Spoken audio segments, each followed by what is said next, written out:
Wakey, wakey, shake it, make it, Jack. It's time for you to wakey, wake up. Okay, look, we got some news to talk about.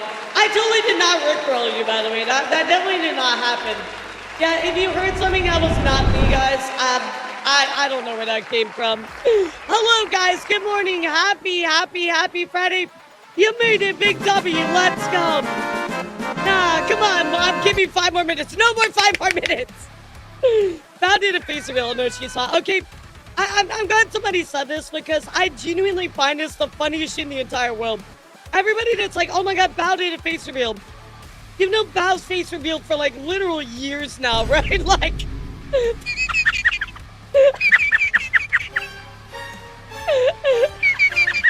I don't know why this just like tickles my funny bone, but I'm like, you know, people have done this. Like, she's made you know, this this face reveal for a really long time, right? Like, oh my God, it's so funny to me.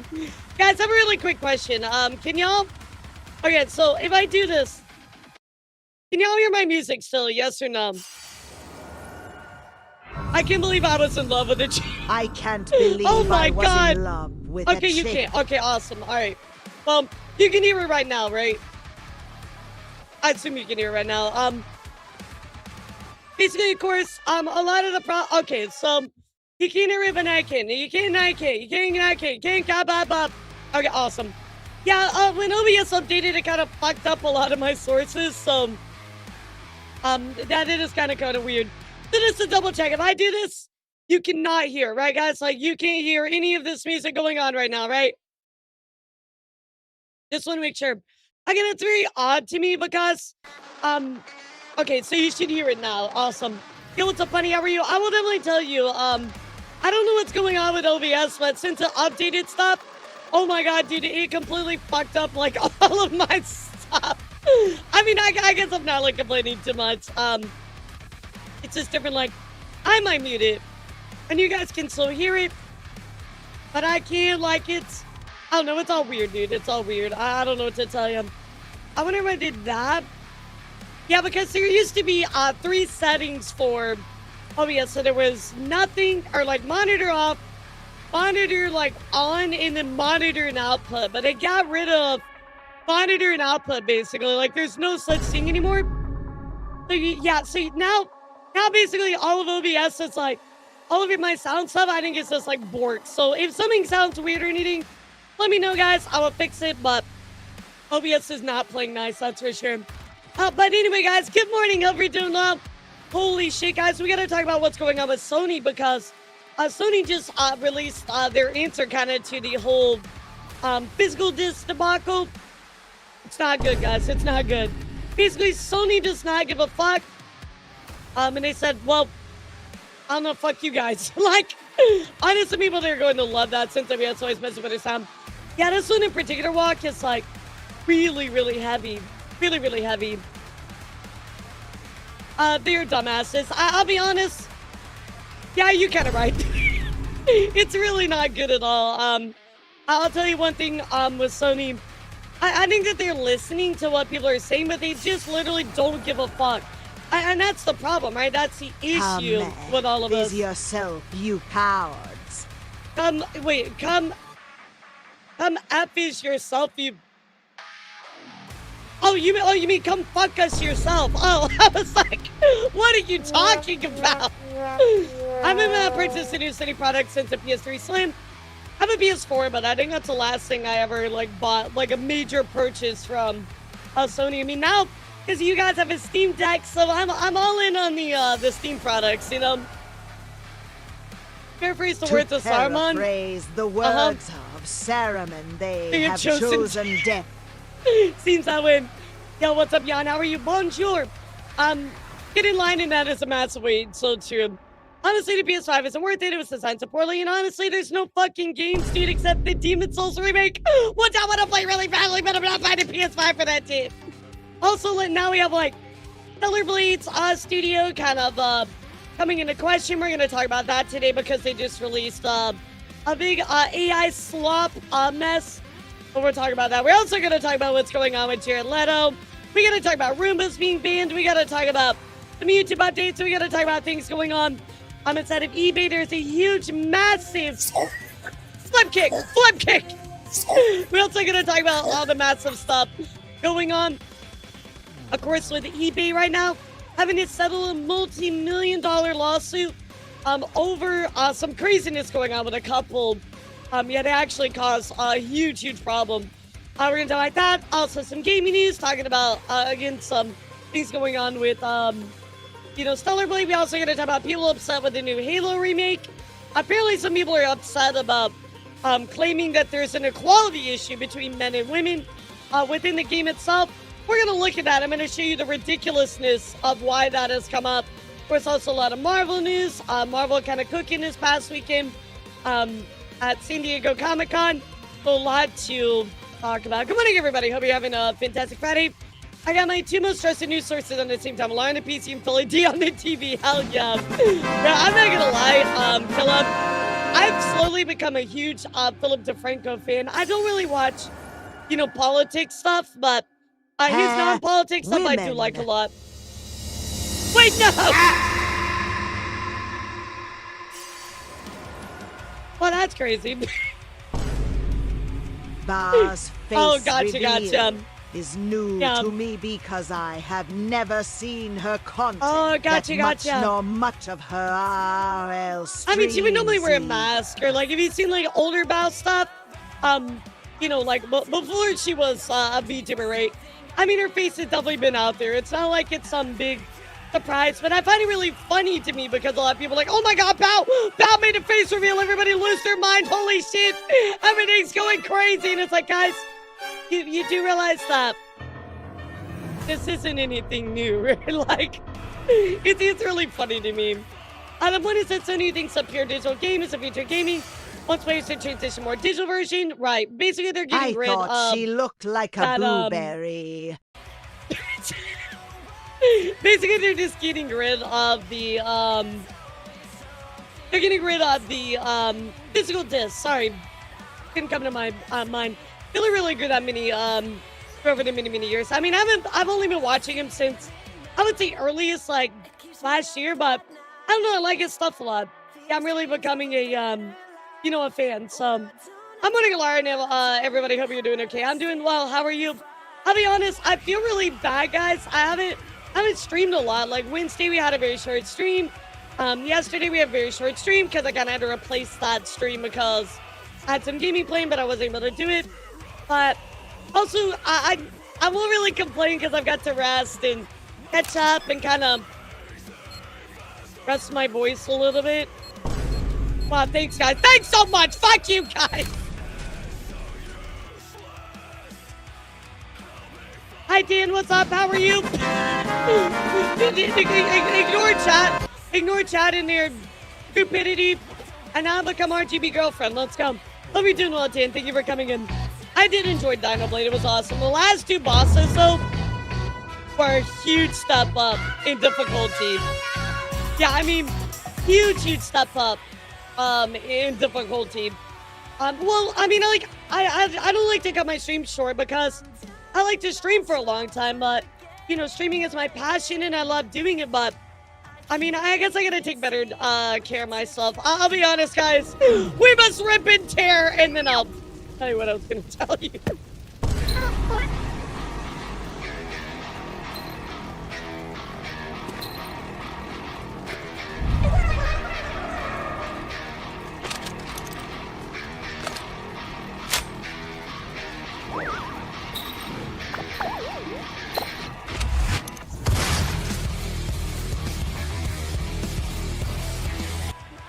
Well, at least we're all waking up, right? No, but I gotta say, I've been trying to, like, for a long time, when I first started streaming, right? The priority for me was always content creation and kind of, that was my life, right? I was working, full-time. I started creating content, part-time, and then eventually that became my full-time gig, right? Which I'm very, very thankful for, of course. However, more recently, I've kind of, like I said, some health issues, and so I've kind of been putting my content to the side a little bit. focus more on my personal health, and I feel like that's helped me a lot. So I want to keep doing that, right? I want to keep focusing on myself, keep working on my health. Like for instance, I told you guys I was kind of like cutting for the summer to kind of help. I lost like my 5 pounds that I wanted to. So like, I don't know, I've just really been trying to take care of myself. I've been going a lot more to, I've been trying to go to PT almost every single day. Like, I've just been taking care a lot more of myself. So, well, Nid, I didn't do that. Let's be real. During the first 3.5 years of content creation, I did not put myself first, but I'm starting to do that more. So, but I am really sad sometimes that I don't stream as long. I also do realize that sometimes it's not a bad thing. So I'm doing better, having more patience with myself, and at least realizing that, it's okay to take breaks. I came into Beachbody going for $4. Hell yeah, that's why I want to lose 5 pounds. So, it's like, I want to make sure I was good for the summer, but I'm set. Yeah, we've been going to the pool. I'm going to, like I said, the physical therapy. So everything's been doing really, really, really good. Yeah, I mean, I will stream soon, but for now, I'll let you know. The only thing I have planned is Sunday. I'm going to be taking a day off, just to rest my voice. And then we'll push through until I take my very long break in September. But no breaks until that point after that. So we're going to push through, guys. Speaking of pushing through, I did want to let you all know on next week's schedule. So I know it hasn't seemed like I've had a lot of crazy, exciting events coming up. But I do want to remind all of you, tomorrow is the Shock Collar Challenge that will be going down. So it's I laugh, I get shocked. That's going to be a crazy one. So guys, I really would like for you to go into my Discord, go into your Stream Safe memes, and submit your memes, guys. If I laugh, I get shocked. We're going to do that tomorrow. Yes, so that was the Shock Collar Challenge we ultimately decided on. I wasn't sure if I was going to do a game, but I feel like I laugh, I get shocked to be a lot funnier, so we're going to do that tomorrow. I'll take care of myself. Also, tomorrow is the Shock Collar Challenge. Oh, look, I'm sorry, dude. I'm sorry. Stinks. I do Shadow Dragon, so I will trigger it. I will trigger it manually, of course. But anyway, guys, I know I haven't seemed like I've had a lot of exciting events going on. I'm gonna be honest. I've just been trying to focus on my new stuff. I'll focus on YouTube, so I apologize. But don't worry, I am cooking on that VTuber Academy thing. So give me a little time. That is coming up. Also, if you don't know, my bikini debut is coming up August 15th. Yippee! So that will be very, very exciting. Does have to be YouTube videos? What do you mean? Oh, the links. I do prefer YouTube links. Yeah, that does help a lot. But here is my schedule, guys. Sorry for a moment.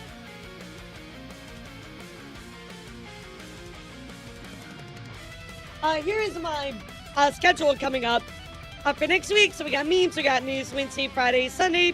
We're going to do a co-working stream on Tuesday. I don't really have a game plan for right now. I'm going to wait till Autumn Ring Tarnished Edition comes out. So I'm not going to be doing a whole lot of gaming this month. But we do the co-working stream. Thursday, we're going to be news chatting. Actually, Gordy and Nikto are going to come over that morning. So we're going to chat about, what's been going on in VTubing together. And then Saturday is our Baifu collab. Yippee! And then it's going to be with the Baifus. I'm going to be playing a Mecha Chameleon. So that's going to be awesome. Our second ever Baifu collab. I mean, of course, we always have our individual ones. But, this one is our group collab as always. I don't think Lydia's going to be able to make it. She has some stuff going on IRL. But, good morning, Elara. Hope you're doing well. And here there's actually Pepsi, but I saw that the Pepsi scrub. I did see that. Yeah, Lydia's still recovering. She's got some stuff going on. Of course, yeah, she's got some stuff going on. She's still dealing with her throat issues. So, wishing the best for Lydia for sure. But yeah, we'll do other than that. The rest of the vibe foods there. But you know what else is crazy, chat? I don't know if anybody saw this, but I woke up and I saw a wave of YouTube bans, guys. Oh, brother, this guy absolutely stinks. Horrible. If you guys haven't looked, there's a massive wave of a ban's going on right now with VTubers. I don't know what's going on. It's very, very crazy. But if you want to go look at my Twitter, I started recording some of these. But people are, there's like all these channels are just outright getting terminated. Yeah, the VTubon channel got hit. Of course, we have Kitara, we have Nami, we have Momosita, we have Miyasova, we have Alasira. All these channels, they didn't get a strike, guys. They got fucking eviscerated. I'm talking the channel got deleted, chat, which is really fucking awful. Especially for most of us. YouTube is our life source, right? So it's very shocking to see these channels just immediately removed and taken down. And it's not just a few, guys. It's a lot.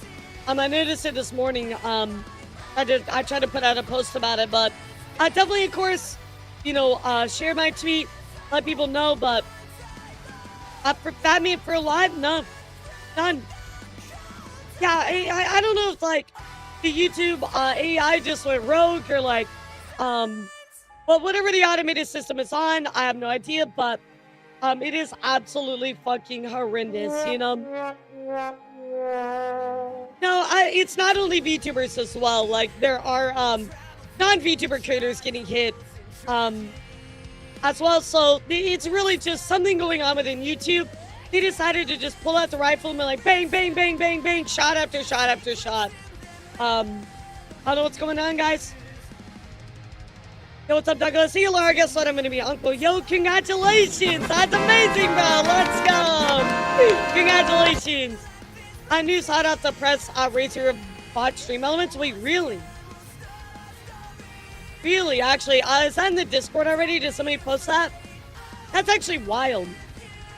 Yeah, hold on. Let me look this up. I mean, I know they said that they were looking to be acquired, so... Oh, wow. Oh, wow, that's... Alright, I'll add that to my news. That's actually a really big deal. Holy shit. Thanks for sharing that. Yeah, very, very wild. I mean, they did say that they were looking to be purchased, so that would definitely make a lot more sense, you know? I mean, so do will spin if you want to do that before news. Yes, I got that on my list today, Walk. I literally wrote it on my news because I forgot. So, guys, please give a moment to celebrate Borg. Thank you so much, Borg, of course, for the 5 gifted subs the other day. Yeah, actually, if you go on to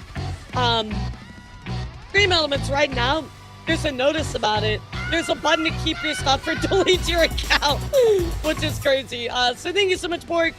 Of course, Walk. Can we talk about Walk gifting, what, 33,000 bits yesterday? Like, Walk, what the hell's your problem, bro? 33,000 bits, that's too much. That's too much. I can't believe that shit, dude. Thank you so much, but also, what the fuck's your problem? Damn, bro, damn. Thank you, though, so much, Walk. I really do appreciate it. Never feel like you need to, you know, give subs like that or anything else, guys? Like, you have a strong, powerful, and huge bust, but you're still the cutest of them. Thanks, I guess. I don't know how to take that compliment. Wow, you're so cute, but also your boobs are massive. Thanks. I mean, it's like somebody complimenting you, but also like sexualizing you. I mean, obviously, like, I don't care, of course, but it's kind of funny. Like, wait a second, Nid. Wait. We were starting our day off. Where the fuck is my banana, Nid? What the hell's your problem, bro? Yeah, where's my banana, Curse Nid? I want my Skynet, banana, bro. And curse you, Whitey, don't know who or what messed up the spaghetti Hey, bro, code. taking But better like Jesus next time. even terminate cooking I know. channels and the bunny I think channel it's really funny. I followed, who only had cute Tanimal videos. I think it's really funny because, like, a lot of people hit on me, which, I mean, like, I don't mind the attention, right? As long as you're, like, being, like, you know, not too much about it. As long as you're being, like, parasocial, but I find it really funny, but because he is, like, hyper protective, she would literally, like, eviscerate you. Like, okay, so that, I can't remember the chat member's name, but he's been here in chat before. He was the one that we met IRL. Like, we were, you know, at that little, like, festival thing, we met IRL. Gosh, I wish I could remember his name. But anyway, we did. Oh, we could do banana foam. Yeah, you know, ring, ring, ring, ring, ring, banana foam. There we go. Now we can continue with our life. Now we can continue with our life. Yeah, John chat members. So it was really funny because you shouldn't look at me. And then also that this guy was like, "Yo, what's up? Hi, Elara. You know, how many bananas? How many bananas?" So it was really, really funny because, you know, he said my name. He's like, "Hey, is that you, Elara?" And literally, it was like, like her face was like, rawr, like angry, like fucking lioness cat. You know, it was really funny. I was like, I mean, we looked at each other. I'm like, my face was like, and hers was just like, you like, can't remember his name, Kuzai destroyed. Nah, he was very nice. Yeah, he went into attack mode because that's like, I think it's like the second time that we've run into somebody IRL that like recognized us. Like the first time somebody recognized Aya because she's posted pictures. And then the other time was, you know, of course me, right? So they're like, you know, it was so funny. It was so funny. Remember that story? Your face was so ghastly, like the government found you. Yeah, that's how it felt. It felt, Sigma. You get eviscerated, yes, that's why I'm here. Star Wars me. Yeah, I guess people love getting eviscerated around here. I don't get it, bro. But anyway, let's dive into a bit of news. But first up, guys, I owe you a bit of a wheel spin, so let's do that first, guys. Yeah, she is here. She remembers. Yeah, she remembers. Can I sit down today? No, that doesn't look very good. Okay, all right. Anyway, guys, let's get into a bit of our wheel spin. We owe Borg one wheel spin, so here we go, guys. Type spin. Let's see what we get. Borg, I'm hopeful for you, bro.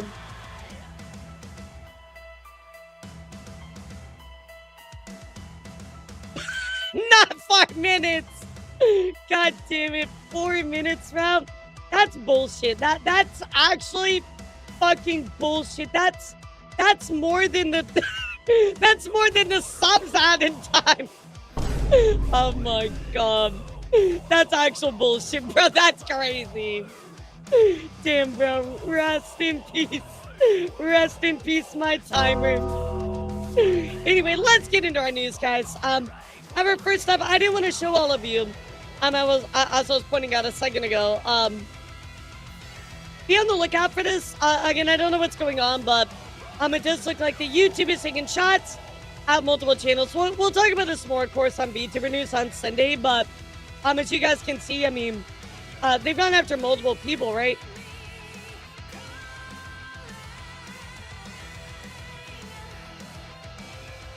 Like even Katara, you know, her channel taken down and won't be put back. Hey, Lara, are What's you up? a parking ticket? Who's you Bro, got I use that joke all the time. You can't use that you. one. I own that one. Why are we bananing again? Why are we bananing? Of course, also, guys, Nami getting hit. You know, you removed their channel from YouTube, right? This isn't just a strike, guys. People's channels are flat out being removed. On top of that, like Momosita, same thing, right? Unexpectedly terminated without any prior strikes. And that's a bigger problem here, right, guys? Their channels are being terminated despite there being no strikes. No, it's not trolls because it's multiple people, Fat Man, and it's not just VTubers as well. Here's even more I found before I went live. But again, Lasara from Iroi, and of course, Miyasova. All of these channels says boom, boom, boom. And it'd be one thing if it was trolls because they would probably get a strike, but go take a look at this as well. Yeah, I mean, let's take a look. You know, Liz also had hers back here. I know Luminous Red had an issue. Take a look at this. The Vici Bond channel also got hit, guys. The Vici Bond channel! Like, that's so stupid, dude. Kirlisha also lost their channel as well. Yeah, so much chat. So I will, again, I will follow up with all of you. I'll let you know what's going on. But, again, ultimately, this is just really dumb. I know speedrunner doesn't even use a game. That got theirs removed. Yeah, that's crazy. That's crazy. So, I don't know if this is the automated system getting a little overzealous. I don't know. I have no idea, guys, but I'll keep you up to date on what's going on. Either way, guys. Yeah, we'll talk about that more in depth Sunday. So I think what I want to do, guys, is we're gonna go down to we'll go through a little bit of memes. We'll talk about movies and anime. We'll go up to gaming news, and then we'll talk about content creator news. But first up, guys, I got a little bit of a meme section I want to go through. So let's go look at some memes. It's been a long time since we had the meme section. But it looks like, guys, weirdly enough, I don't know why, but Wendy's is partnering with Zoneless Zero. Yeah, that's right. So, if you like Wendy's nuts, fit in your mouth. You'll also like Zoneless Zero also partnering with Wendy's here very, very soon. Yeah, kind of interesting. Another news, guys, this was like the Disney store in London actually was forced to close after scalpers crashed or Lorcana dropped. That is right, guys. Hundreds of fans queued up for 12 plus hours, but they were told the store wouldn't be opening due to a violent and aggressive behavior, guys. Scalping has become absolutely horrible. If you don't know, the very similar kind of thing happened at Disneyland for a Lorcana drop as well. Scalpers are literally just scalping everything, guys. This has gotten so bad that Japan has actually created a scalping team to outfight scalpers and fake cards in popular card games. I mean, it's like, holy shit, dude. What would you do if Arby's partnered with Elden Ring? I'd fucking die. Card games are overrun by scalpers, ruining the game. Yeah, like, the violent behavior is not new. People fighting in line for spots. Whatever, right? But ultimately, again, it doesn't much matter because, it's kind of the point now where scalpers are ruining the game in itself. And of course, Japan is now literally launching a government team to assist with this. But also, guys, it gets even more serious. Because Pokemon is making facial recognition mandatory at 5 of their TCG stores. Scalpers are the scum of the earth. Anyone caught scalping shall lose a hand. Yeah, literally, chat. Pokemon is adding facial recognition. They're making it mandatory to purchase TCG at the new Pokemon stores. Anyone elementary school age or older must scan their face to enter or collect a cube ticket. That is absolutely nuts. Mods, please help. Really, really fucking nuts. See that, but that's how bad it is. That's how bad it is. Mods, yeah, thank you. Yeah, can we take the shot? Like, what happens, guys, is here, I'm gonna paint you a picture. You guys love my pictures, right? Let me paint you a picture, all right? Here's my picture. You guys ready? Thank you, mods.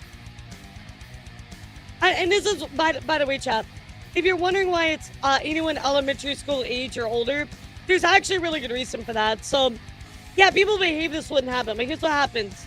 All right, we're going to make, the scalper is going to be orange, okay? All right, here is the scalper, right? He wants to sell all of his stuff for money, right? So he wants to make lots and lots of money from all of the people that he's scalping from. So, scalper 1 goes in, when he buys his stuff normally, right? This is scalper 1. Now, is this guy a problem? Well, I mean, a little bit, right? Because he's scalping what he can buy, but typically this is limited, right? He's limited to maybe one item by himself. So, ultimately, like, yeah, he's selling it for profit, but this guy's like the worst problem, right? The real problem is scalper number 2. Here's scalper number 2, right? He wants to sell his stuff for money. Scalper number 2, but here's what happens, guys.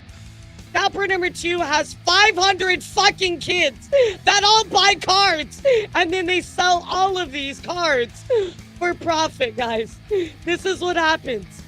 Or they bring their kids and they sell all of it, and they ruin the fucking game because their kids who don't even collect or care about the card game, the dad hoops all of them up, and then they sell them all for profit. Yeah, it's not a kid, that's 3 scalpers in a trench coat. But literally, that's what happens, guys. So this is why they're adding this rule right here. Because people bring their kids to do this kind of stuff. And it's unfortunate. It's not the kids' fault, of course, right? They're just doing what their parents are telling them. But It's a major problem, guys. It's a major problem. Make your kids earn their keep. That's insane, bro. If you want to live in this house, son, you will scout Pokemon cards for me. That's crazy. Got Amos over watching a trailer for movie Wicker. Oh, I saw that one. I'll tell you the Yu-Gi-Oh! Rare Hunters, which is insane that I'm even making that reference. It's actually so sad, chat, but this is what's happening. Also now getting to the point where there's a class action lawsuit behind the card grading company, PSA. They've been hit with a proposed class action lawsuit. It accuses the trading card, giant fraud, also, of course, misleading marketing and inconsistent grading practices. This could be a way to hike up the price of a card, etc. But ain't no sitting in this house unless you pay bills. But it's getting really, really bad, guys. Between, of course, the scalping, the PSA, now we have facial recognition software. I'll be honest, guys, I'm not even upset about this. I mean, yes, I kind of don't want them collecting personal data, but you also are, basically, like, you're saying you're okay with it, right? If you're buying these Pokemon cards, now it's just another restriction, which does suck, but it's what it is at this point, people ruining the game. Also, this right here, I think this is good. If you don't know anything about card grading, guys, card grading has actually been, known for being problematic for years. If you've seen anything about grading for video games, that has also been very problematic because they're literally creating a bubble for a market. They're right. It's a scam. They're pushing up the value of these games, or they're not actually that valuable. They're creating an inflated market. It's really a problem, guys. Yeah, it's really, really a problem. Yep, so I thought I'd bring this to your attention. I think it's pretty crazy, but I'm not surprised that it's happening, but here we are, guys.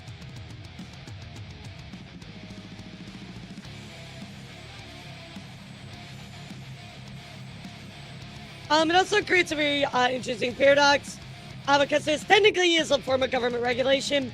Something that you're taught in economics to avoid, given they don't always have the best interest of hobby or industry in mind. I don't know if it's a form of government regulation. Like, it's more like an individual seller, a Pokemon company, adding a restriction to purchase. You know what I mean? Like, I mean, I guess kind of, I get where you're, going for it, but I don't know if it's quite the same. Moving on, though, a suspected crypto scammer actually was arrested for stealing $220,000 by adding malware inside of Steam games, guys. We're actually going to be talking about what happened here recently with, Mecha Chameleon. And kind of like a similar thing, but FBI tracked him down through his Uber Eats delivery. Imagine the FBI finding you because of your Uber Eats. Damn, bro. That sucks. And then the news as well for my X-Files fans. We now have a new X-Files Lego set. That is right. Of course, we have Gillian Anderson also showing off the X-Files set. I think it's so cool. So X-Files now has its very own Lego set. Coming very soon, guys. Another news as well. We did have a little bit of news regarding Power World. In case you missed this, guys, this was a viral moment within Power World that went absolutely crazy. I mean, amassing over 34.4 million views. But if you haven't seen this clip, you need to see it.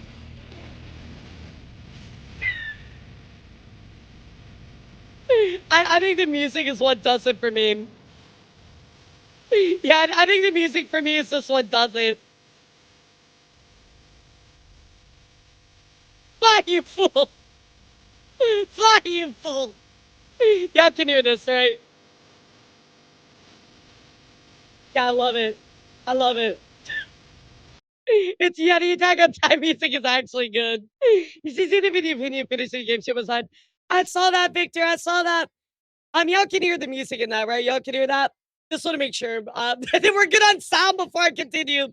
Considering the fucking OBS update. I love the voice acted version as well. Yeah, so this was incredible. Really, really fucking funny. But definitely was popping off a few days ago. Of course, in other news, guys, this viral clip over on Reddit talks about when a cat sees an owl for the first time. And guys, I don't have words. You just have to watch it.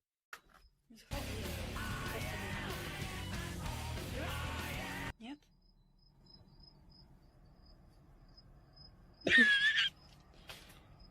Мурлок, ты тоже иди. Пни ее там. Заходите оба. Холодно. Ну что вы делаете, а, коты? The Ёля, он у cat тебя is за like, what the спиной. fuck is this, bro?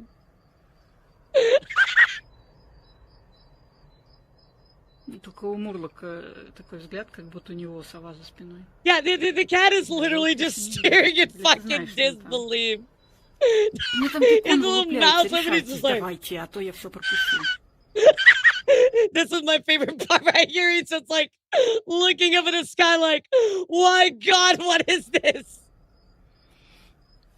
Yeah, he's like, how do I handle this, bro? It's bigger than I am. Бедный котик.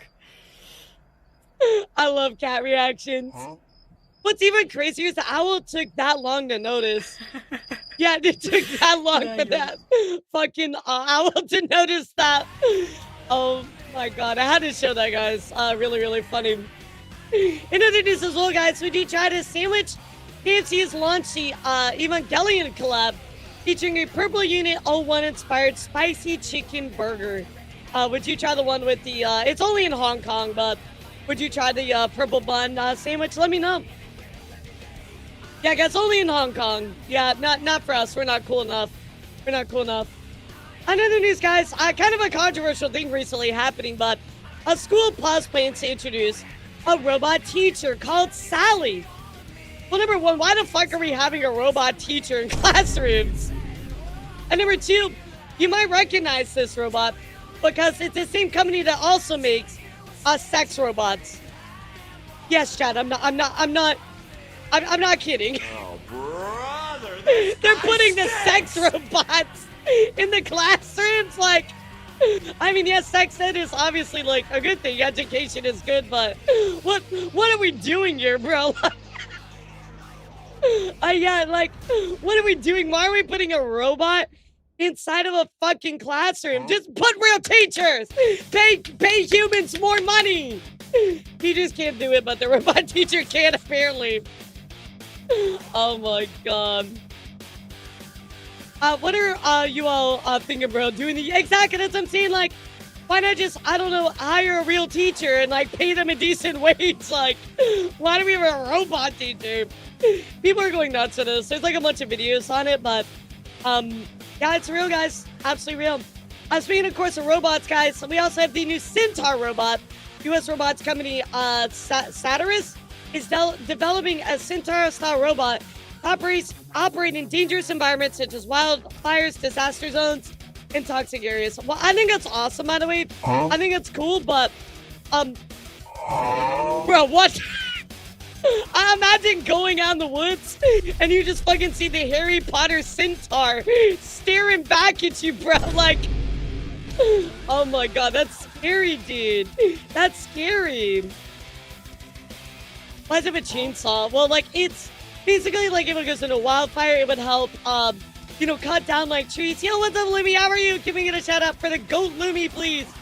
Lumi, oh my God, what the fuck is going on with YouTube? It's so bad. I've counted now over 10 accounts that have had their accounts just deleted today. Absolutely nuts.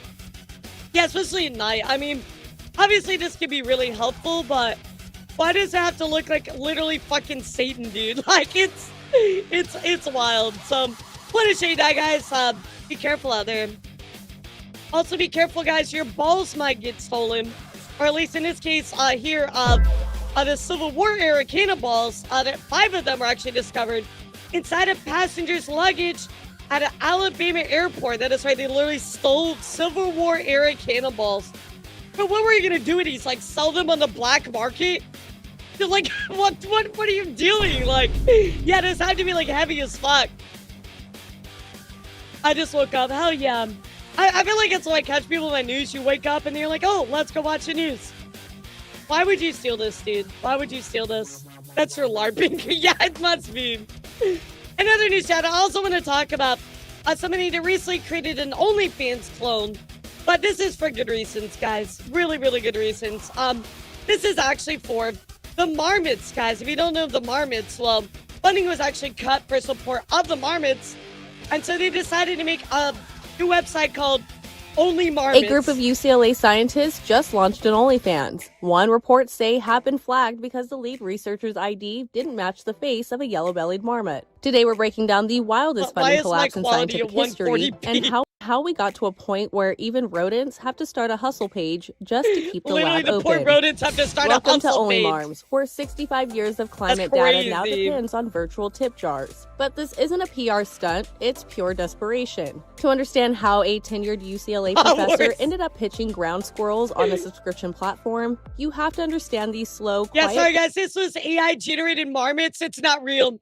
Yeah, these fake marmots, guys. path of scientific funding. I For showed decades, you my- the backbone of my American teeth, research please relied on a respond. very specific agreement. Scientists submitted detailed proposals. Panels of their scientific peers evaluated them based strictly on merit, and federal agencies like the NSF or I just NIH love that they're awarded like, the funding. But our funding got cut, so we just decided just to make a meme website, and now we're raising even more It was a money than we rigorous were competitive before. system, but it was That's built on a wild. foundation of institutional support. Except the system that's is effectively wild. dead. Over the last few years, federal research grants have faced brutal cuts. University budgets have frozen, and funding approval rates have plummeted. A shift experts warn is actively undermining America's capacity to conduct groundbreaking research. And now we're talking about Are one of marmots the even oldest real? continuous It's fake mammal news. studies on Earth, turning to Yeah, the it's fake attention news. economy in order to keep running. Not because the science isn't valuable, or because the traditional money just dried up. Instead, reports are saying it's actively getting wiped out. According to court And that's documents filed by awful. University of California researchers, federal agencies didn't evaluate these grants line by line. Instead, they ran broad keyword lists to instantly cut billions in research funding. The National Science Foundation alone pulled hundreds of search terms, We're gonna ignore the flagging words process, like say, so climate let those change, cuts on. environmental justice, Oh, I mean, like, and you institutional. gotta understand, like, obviously, there's a bunch of like fraud and like BS in there, right? Which did lead to a lot of cuts, right? Of course, which I think it's more of a question of how everything was assessed. You know what I mean? Travis, like, how everything was assessed, what was the procedure to put stuff through? That's probably what really needed to be looked at, right? What is the process for actually gaining a lot of these grants for these studies? Lawyers for UC researchers argue this approach violated the Constitution by targeting political disfavored science, penalizing blue states, and ignoring spending mandates set by Congress. Which brings us right back to UCLA's 65-year climate and wildlife data set. And as federal agencies used automated keyword sweeps to slash billions in university research, Professor Bloomstein saw traditional grants drying up across the board. And once Bloomstein realized the old system was failing, he didn't just write another proposal. He opened an it's like OnlyFans it's an actual dashboard with the animal. support of one of his graduate see, let me have a students, look, telling kitty. potential fans everything will remain G-rated. Because in 2026, when you need direct-to-consumer cash, you don't write a grant. You enter the gig economy. And Bloomstein's team isn't the only one taking notes. Just this month, Paramount launched an official OnlyFans page for Ghostface to promote the new Scary Movie release with original star Carmen Wait. They did what? Lecter reportedly directing the launch video, signaling the line between serious institution and viral side hustle didn't just blur, it completely dissolved. Actually nuts. And think about that No, contrast. I didn't know about While that. Paramount That's creates crazy. a simple viral social media stunt using Ghostface on OnlyFans for easy shock value buzz to promote a movie, a team of tenured UCLA biologists is on the exact same platform, unironically using subscriber tips to keep a 65-year climate data set from going extinct. And on paper, direct-to-consumer funding sounds like a modern democratic fix. Because if the government won't fund your lab, let the internet step in. But in practice, the numbers expose the brutal reality of relying on viral algorithms for survival. As researcher Emily Renke told Live Science, a month after launching OnlyFans, they hit around 735 I'm honestly shocked that Psycho didn't talk about this. Page visits and 44 fans. And if you're wondering how much cash 44 fans actually generate, honestly, if I opened a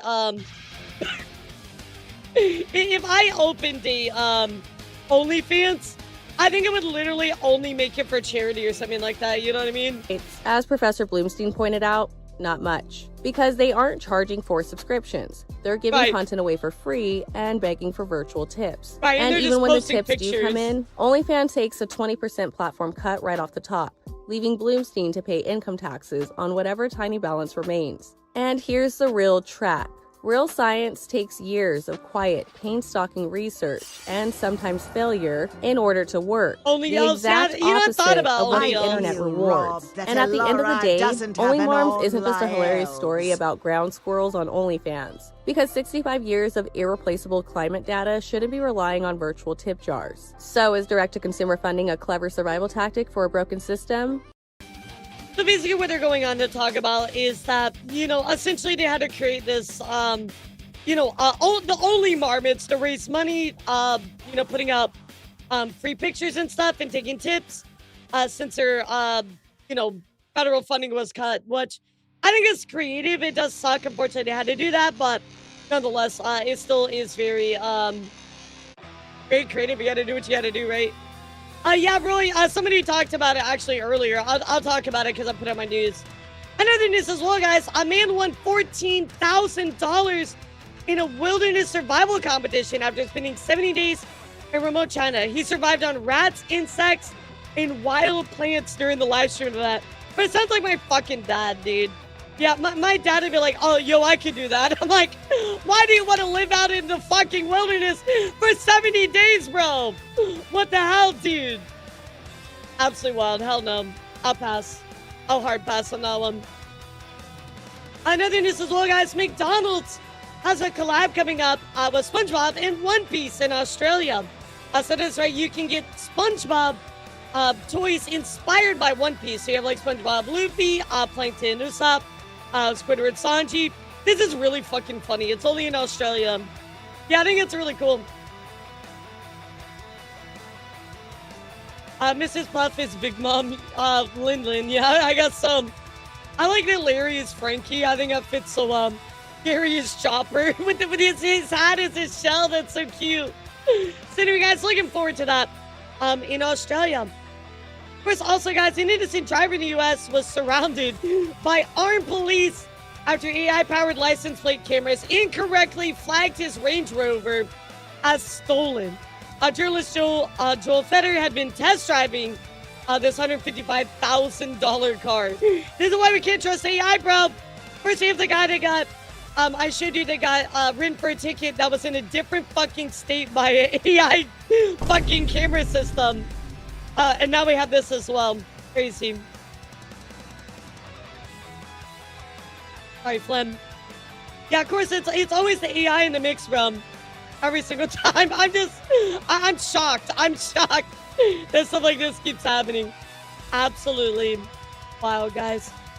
So anyway, let's skip up here to a little bit. Yeah, down with the flat cameras for real. There's so many of them, Ninja. Have you seen that TikTok trend where people are like trying to rip them down? It's wild. So guys, let's talk about a little bit of movies and anime. We're going to dive right into a little bit of Marvel stuff. So no spoilers or anything like that. But I do want you to know, in case you missed San Diego Comic-Con, we're talking a lot about that. Well, Ryan Gosling was actually officially cast as Ghost Rider in the MCU. I'm not going to lie. I'm super down for this. I mean, while I would have preferred Nick Cage, it's fine. I think Ryan Gosling is a good fit for this. I'm pretty pumped about this. Yeah, Gosling is actually goated, so... Yeah, still no Blade. Still no Blade. That does suck. We'll certainly hope for the best on that one. Of course, in other news, guys. Alright, let me turn the sound off here. But we also had a lot of stuff going on at the H-Hall. It's San Diego Comic-Con. So Ryan Gosling, of course, confirmed as Ghost Rider. David Johnson actually announced as the new T'Challa, aka Black Panther. The Doomsday cast made a surprise appearance. Of course, Haley Atwell will be returning as Peggy Carter for Avengers Doomsday. Vision Quest, which is the finale on the whole Vision arc of, yeah, probably so, Nid. The whole arc, this comes after WandaVision. This one is coming out October 14th. Of course, Ryan Reynolds appeared as Great Deadpool. We're going to look at that. So I think it kind of does hint at some stuff coming up in the movie. If you know, you know. And of course, X-Men fans didn't really get a lot. But nonetheless, there was still some news. So anyway, let's go take a look here at Deadpool at the San Diego Comic-Con, because Robert Downey Jr. was talking and then, of course, pointed out Deadpool. And yeah, I'll just show you. It's really funny. This guy with the swords and stuff.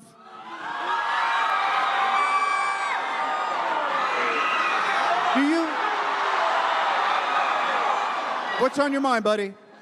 Long time listener, first time. I love how it's actually Ryan Reynolds, by the way. Like, if you don't know that, that's actually Ryan Reynolds. But the Great Deadpool does lead to some ideas for what's coming for Doomsday, but, you know, I won't spoil Colin, anything. huge fan. Look at that cast. When do you start filming? Doomsday? Doomsday? It's Doomsday. When does that start shooting? It's in the can, bro. Yeah, Look the around gene you. pool. Exactly, the gene pool, guys. Did you bump your head? I see. So there's no additional photography, no overages, hot costs, maybe last-minute additions. We keep making the movie until they pry it out of our hands. So No further questions. Ladies and gentlemen, Ryan Reynolds. But here's my entirely favorite part about all of this, guys. Ryan Reynolds actually walked around in this costume as Deadpool before he revealed himself, and people had no fucking idea. They had no idea. Imagine you accidentally met with Deadpool, you didn't even fucking know it. Oh my god. Fucking idea. Robert, who's this guy with the swords and stuff? Thanks for giving it. Wait. What the fuck is a sub? Thank you for giving a sub to Ball Gag. Cause you're just like every time. That's wild, but I thought this was really wholesome and really fucking funny. So I have a very small update, however. Doomsday and Secret War. There are no Marvel films, guys, in between these two films. Now, there are going to be TV series. Excuse me. I was trying not to burp into the microphone. There are going to be, of course, TV series going on in between, but there will be no movies in between Secret War and Doomsday. I feel like ultimately this is probably a really good choice. Dough beans and gravy. What the fuck is wrong with you? Dough beans and gravy. Did somebody get rid of this guy? Did somebody fire this guy? Nothing about X-Men, John. Nothing about X-Men, but I think that I think some stuff coming up with Spider-Man is probably gonna answer a lot of that. So yeah, go see the new Spider-Man and then we can talk. In other news as well, though, I found this really, really funny. So, Anthony Mackie, of course, dildo thief. Why would you steal a dildo? What the fuck is wrong with you? So of course, Anthony Mackie is the new Captain America. However, guys, he actually was interacting with, of course, Ian McKellen, who is playing Magneto. And then this really funny interaction. Take a look at this, guys. It's so funny.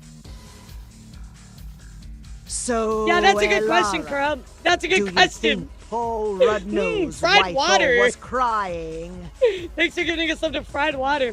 Anyway, take a look at this. This is really fucking funny. So I go to Ian McKellen. He goes, "Hello, son." And I'm like, "Ian McKellen, sir, you're amazing. This is amazing to work with you." He goes, "So what are you doing in the film?" And I'm like, So looks like they are really going with the Emperor Doom and Battle World plot, which in return allows them to reboot the Maku after that.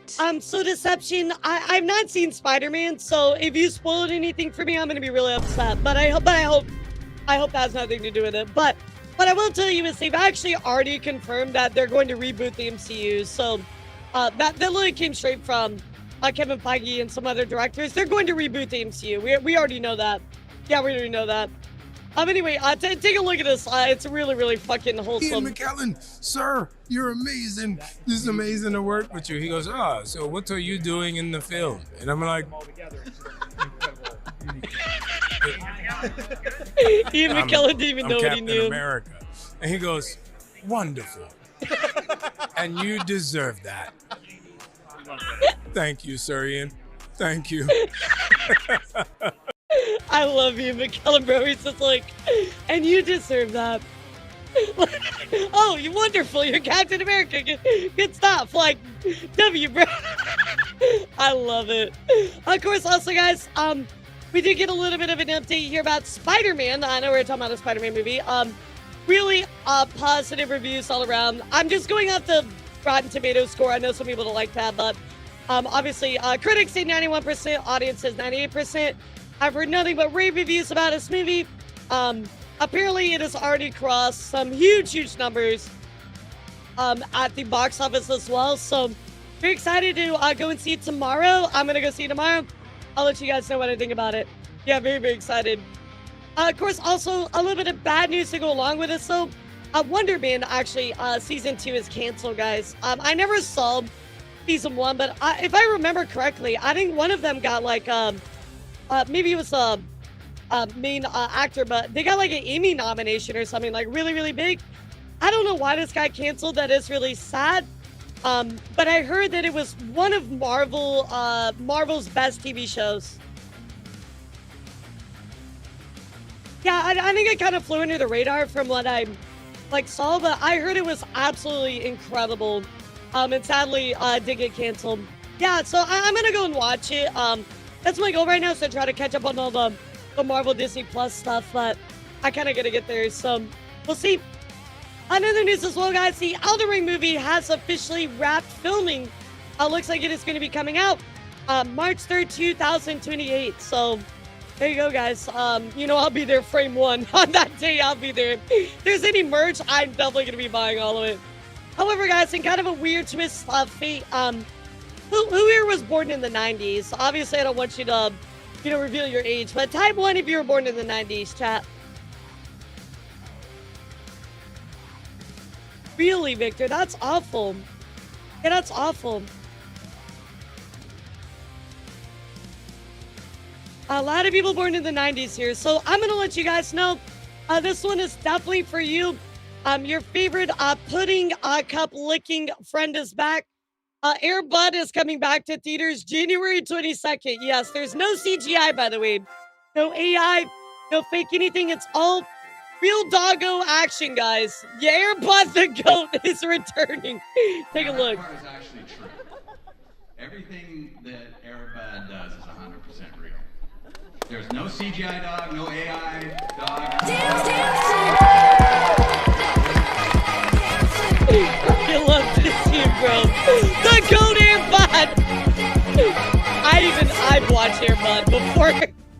I watched Air Bud before my brother, so I love it. It's so cute. But yes, Air Bud is coming back, guys, at the beginning of next year. Very cool. Of course, why do we have a hype train? Goddamn. Okay, at least it's not a treasure train. Mike Flanagan is writing Amazon's live-action Warhammer 40K series, guys. I'm sure a lot of you have heard about this, but it's going down, guys, so get excited. Of course, Henry Cavill is actually going to be the executive producer as the project continues to move forward, so very cool. Of course, also, I know a lot of you guys are very familiar with furries. Well, I haven't seen this yet, but, oh, yo, congrats, Sabercross, let's go, dude. Congrats on your VIP. Oh my god, that's amazing. Wow. Let's get a big W, guys, to Sabercross this morning, who just hit VIP. That is absolutely incredible. Thank you so much, dude, for all of your support and being here. We appreciate you. That is a huge amount of channel points, so thanks for being here. Thank you. Guys, if you've never seen this movie called Forgotten Island, well, neither have I. Apparently, it's a DreamWorks film. I don't know anything about it, but apparently there's a character called Raw in it. Get it, Raw dog? But apparently the furries are thirsting after this character really hard. So this character is voiced by Dave Franco. Let's see what Dave Franco has to say about it. Today you guys actually got to see the first like cosplay of your characters in real life. What was your reaction to it? I was freaking out. It felt very surreal, and I'm like just proud to be Jo because she's awesome, and I'd love to cosplay her. I'm proud to be a character that is resonating with the furries, man. They are sexualizing this character in a way that I did not expect. What? We'll take it. I've never been lusted after harder than when I played a were-dog. I'm just so happy. That's wild, to be dude. seeing people That's actually that wild love as the character fuck. so much to the point where they'll put in their own. Yeah, effort literally, to make the Savage is like, no costumes. I comment. feel like it's every actor's dream for people to cosplay their characters. Only the trailers have been out so far. Yeah. Wait till Okay, the so it movie hasn't comes come out yet. Yeah. I'm excited for Halloween. So Me they're already too. thirsting after the furry inside of the movie hasn't even come out yet. Man, some things you read on the internet and you're like, what the fuck, dude? Another news as well, Maximilian, dude, and Justin Long are actually in the Street Fighter movie, guys. I know that's crazy, but it's absolutely true. Take a look here at the trailer and tell me if you can spot them before I point them out to you. But yes, Maximilian, dude, and Justin Long, very well known in the Street Fighter community, are in the movie. Take a look. Yeah, super duper deserved, actually. Super duper deserved. Who are you? I know what you're capable of. Show me.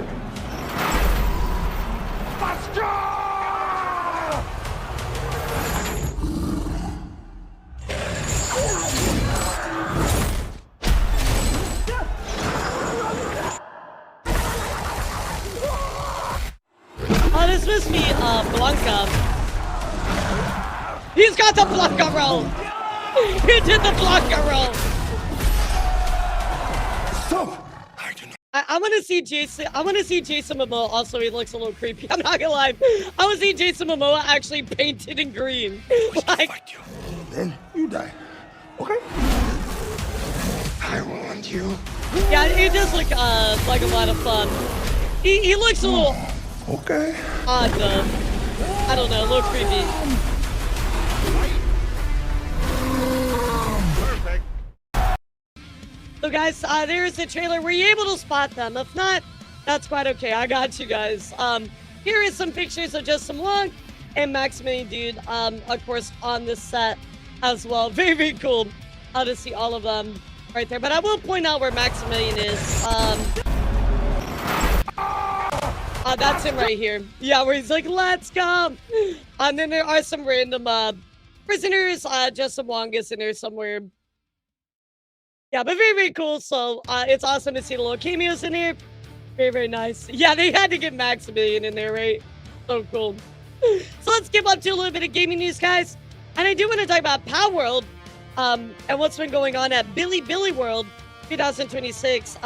Guys, one thing I want to talk about here is that, you know, Power World has always seemed like the redheaded stepchild, right? Compared to Pokemon.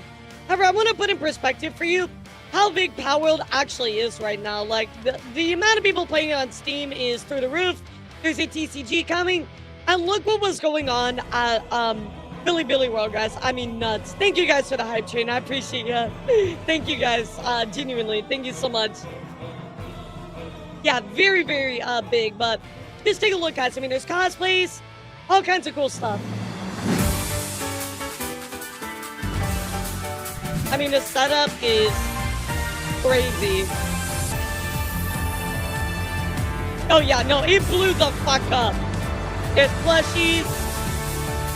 Funny enough, A and I actually saw Power World plushies at Target. Yeah, they have Target toys for it. Really cool.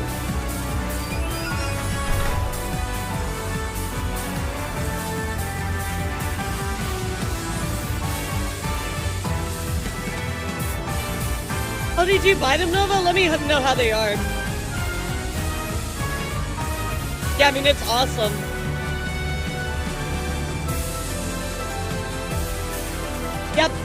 Yep, Evan. Yeah, there's TCD.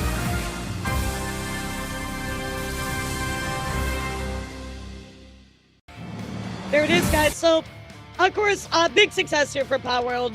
Again, I wanted to show you guys this game is blowing up in a way that a lot of people just don't realize, so pay attention to it. It's getting big, guys. We finally did get the new God of War game launch date. That one is coming out February 16th, 2027 for the PS5. I know a lot of people are not really big Sony fans right now, but this is the date for it. However, we did also get some news that there will also be another God of War game that's starring Kratos. This was, teased at San Diego Comic-Con, but there will be another game that does feature Kratos coming out after the newest one. Yes, that's the one with the cube. Oh, you gotta watch a trailer. Yeah, you gotta watch a trailer. But I think it's really nice. I know a lot of people are very upset. I'm upset with all these ads in my way, but I think a lot of people are very weirded out that this was just like a side game, which I have no problem with that, right? There's nothing wrong with a spinoff. But for all the real diehard fans that wanted Kratos, Kratos game will be coming out after this. I'm buying it for Cube Man, who's voiced by Huey from The Boys. Another news as well, guys. KFC is partnered with your favorite in-game horse game. That is, Mumuse is now partnering with KFC, guys. KFC Japan says this combo is. And of course, here's a little teaser of that. Well, here's all the specifics of this really funny collab. KFC Japan is teasing a new Mumuse collab featuring 8 horse girls. Here is the lineup. And of course, includes a gold ship in it. So I love, we've already had KFC, if you remember. If you're a longtime fan of my news channel, I have talked about Colonel Sanders being dressed as gold ship for a very long time. This was no joke, years ago, right? But it's really funny that now it's coming full circle. So very, very cool. Another news, I know I mentioned this earlier, guys, but a little bit of issues going on with Mecha Chameleon, guys. Mecha Chameleon, Steam is, unfortunately, had no idea that this was going on, but the custom maps in Mecha Chameleon, people were disguising malware in it. You would load the map, it would quietly write a Windows command file into the player's document folder, which then opens PowerShell, an invisible window, and tries to download a second script from a server. Again, it does happen for certain maps. You have to be very, very careful, guys, if you're playing Mecha Chameleon. Heard about this, and it sucks, especially since the game honestly looks pretty good. I mean, again, this is only on custom maps. You gotta remember that. It's not in the core game itself, so keep that in mind, but obviously it's an exploit that the game will want to try to address the very best that they can. Of course, even Dexter, they're talking about it. Hackers hid malware inside of Mecha Chameleon Steam Workshop maps and infected PCs when players loaded them in-game. The attack bypassed two-factor authentication and took over the game's official Discord server, which does really suck. I think they were able to recover most of it, but nonetheless, just be careful if you're going to end up playing this game, guys. Oh yeah, I got bad. In other news as well, guys, Blue Archive's new gacha system. I don't know a better way to put this, guys, but it is pissing players off. If you play Blue Archive, let me know how you feel about this. But the old system lets you save up 200 pools and choose any featured character that you wanted from that. If you got one banner character early, you can still use your pity to grab the second one. Well, that sounds nice, right? But starting 2 days ago, the new summon charge system works differently. Get a guaranteed featured 3-star at 100 pulls, 50-50 chance it's the one you want, and at 200 pulls, you're guaranteed the exact featured character. Problem is as soon as you pull any featured character, your summon charge resets to 0. A lot of players feel the new system makes collecting both characters much more expensive than before, which it does actually. Basically before, you could just save your 200 pulls, pull it. If you got the banner character within those pulls, you can still get the other one. But now, that's not the case anymore. Yeah, that does suck a lot. I feel really bad for them. As somebody who's played Nikkei, yeah, that's really, really bad. So let me know if you play Blue Archive. Obviously, they are getting absolute. I mean, look at this. Holy fucking reviews, dude. Review bomb crazy. What's up, Sin? How are you? So we'll definitely be looking forward to what happens with this. I hope they fix it back, but big issues going on, guys. In other news, does anybody remember that messed up Kingdom Hearts art? Remember everybody thought it was AI? Well, Square Enix actually came out and talked about this recently. In a GameSpot article, they said the key art that was fucked up on Donald's fingers was not AI, but it was actually human error. Talking about how he has you know, there's like a mess up here, here as well. It says, well, we're aware of feedback regarding the recent Kingdom Hearts visuals. These assets were created by our development team without the use of generative AI, and the issues resulted from human error. Quality is extremely important to us, and updated assets have been implemented where appropriate. So, sure, again, I don't know how true bud. this is, but on the original, you can see he has 5 fingers on his hand, where he's supposed to have 4. So, obviously, this is the adjusted picture, but we'll see if this is actually holds true or not. I don't know. I mean, does Square Enix have? I guess my question is: does Square Enix have a history of utilization of generative AI? A human error in it was programmed to do the AI improperly. I mean, again, does Square Enix have a history of this? I don't know. I'm so skeptical about the official reason. Seems way too convenient. The time is a little sus. Don't get me wrong, obviously, but I don't. Yeah, it doesn't seem believable. I mean, that's for me too, but I guess I want to see more of a history if you know of what's going on. Anything about how art works, it occurs in stages, multiple drafts, etc. I agree. I mean, I guess we'll just keep an eye on it.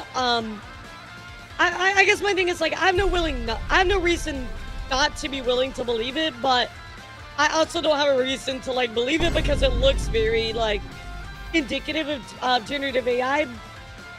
I don't know. Also, happy VTuber Thursday. I know it's not Thursday, but so nobody will know. Exactly, Wally. Who cares what day it is? Speaking of generative AI, guys, Stellar Blade is now getting huge backlash from this newest piece here coming from Kim Hung Tai, who's an illustrator and game developer for Stellar Blade, Goddess of Victory, Nikkei, Blade and Soul, Magna Carta.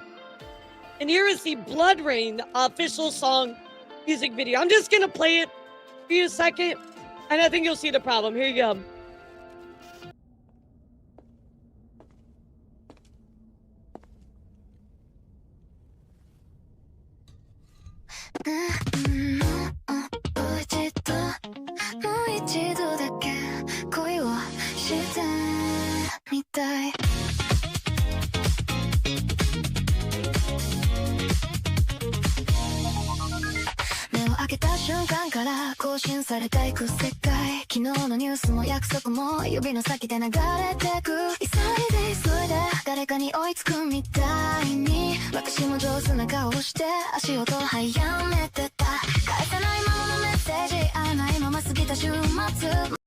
I will stop it here because I think it's very apparent if you don't already notice, guys.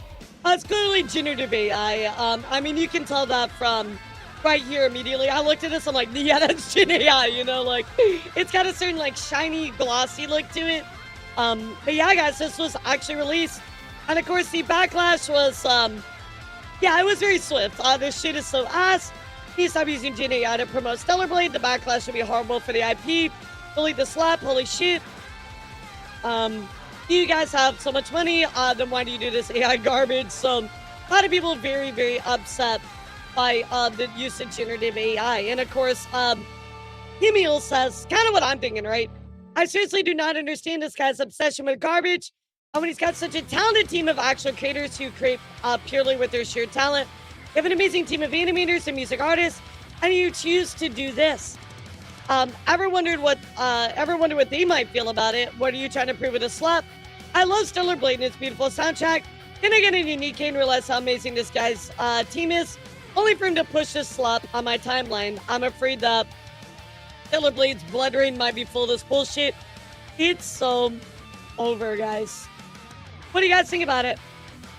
I love it when detail fades in and out of the... Yeah.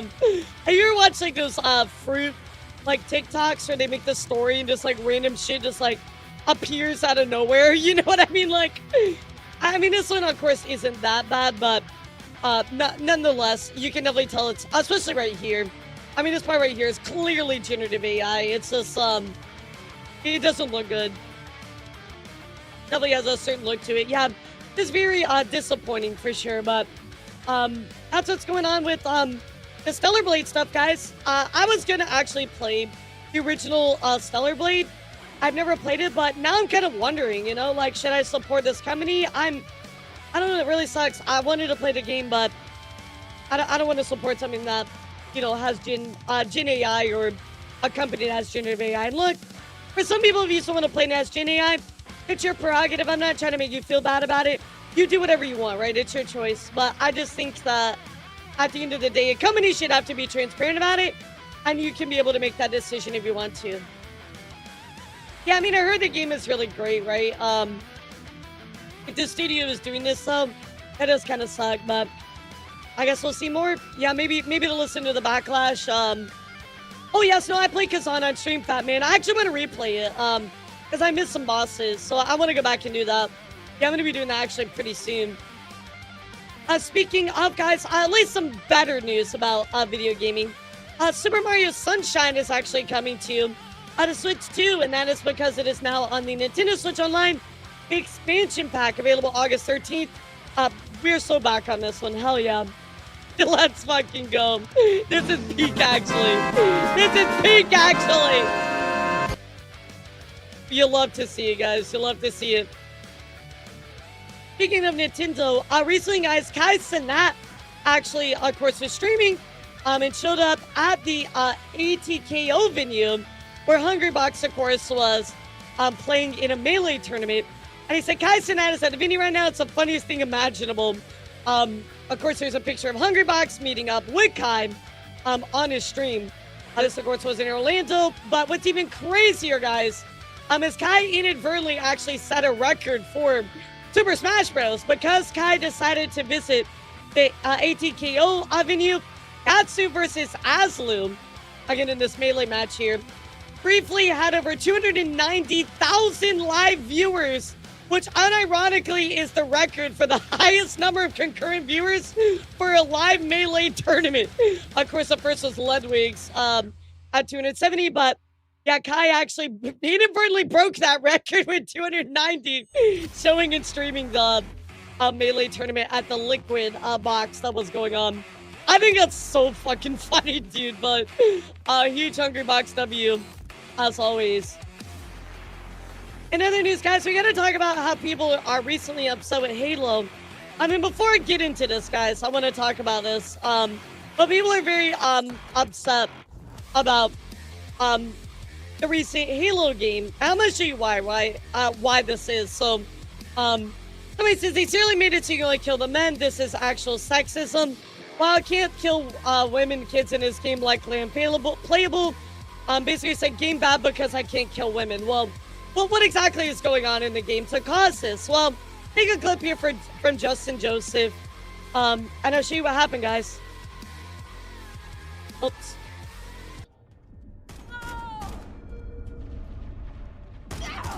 We're shooting at the women characters. What the hell are you doing? They can't die, but only the men characters can die. That's it. I'm shutting you down.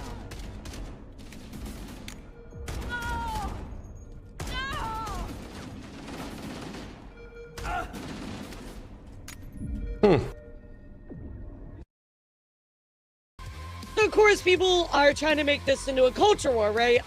Even Justin himself says, I'm not here for a culture war, none of that, right? But why is this, right, guys? Is there like some hidden meaning behind it? Is there some grand conspiracy, guys? No, it's actually because Jamie Grisserman, who formerly worked on some stuff, said this seems stupid and sexist, but it's almost certainly just stupid. Damage transfer in Halo is not straightforward. So this person goes on to say, oh, you know, you're being dumb. Yeah, it's definitely the damage transfer. And they said, well, that's literally one of my missions that I developed before. I set up those guys in those chairs originally, and I set up the damage transfer between the chairs, which are vehicles in the characters. Dumbass, the guy says touche. So this actually likely just seems to be a coding error. That's all it is, guys. It's literally just a coding error. They originally developed all guys. They went and created the female models later and added them in. And that is why this happened. It's literally just a coding error. But because of this, people are trying to create a culture war around all of it. And it's like, guys, it's literally just bad code. It's okay.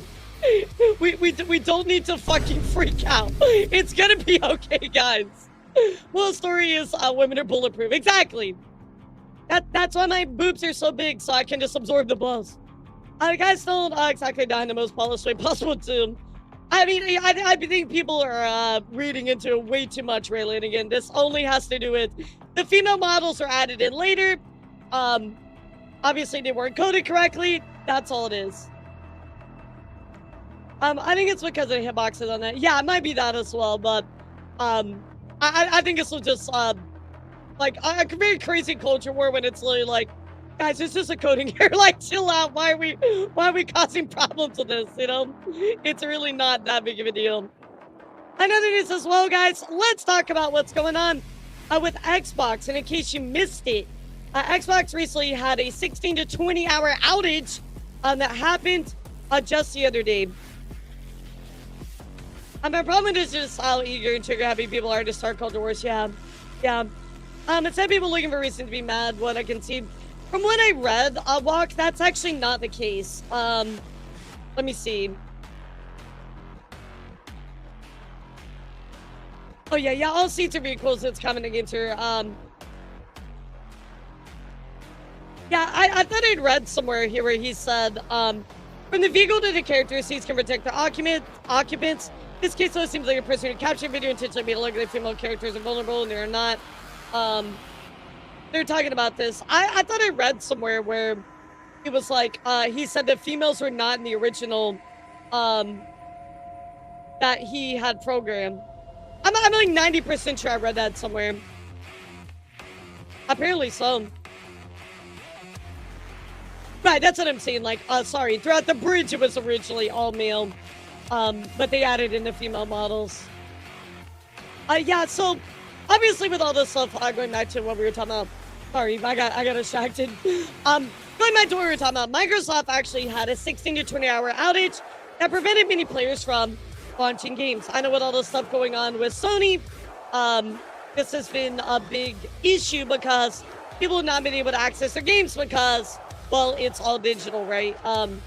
You know, physical games are hard to come by now. Now we're facing about. People are like, wait, I can't access my game if it's digital, if there's outages. Of course, the CTO, Scott Van, called it an unacceptable situation, said we must do better to support you. They start taking ownership. He added that Microsoft will share more details about what happened and the steps it takes for preventing similar outages. In the future, Microsoft confirmed the issue was caused by a failure in one of Xbox's licensing services. As a result, many players couldn't verify ownership of their digital games and were unable to play until the service was restored. So again, imagine playing for a game, guys. You pay for it, you cannot literally play that game. That is absolutely ridiculous.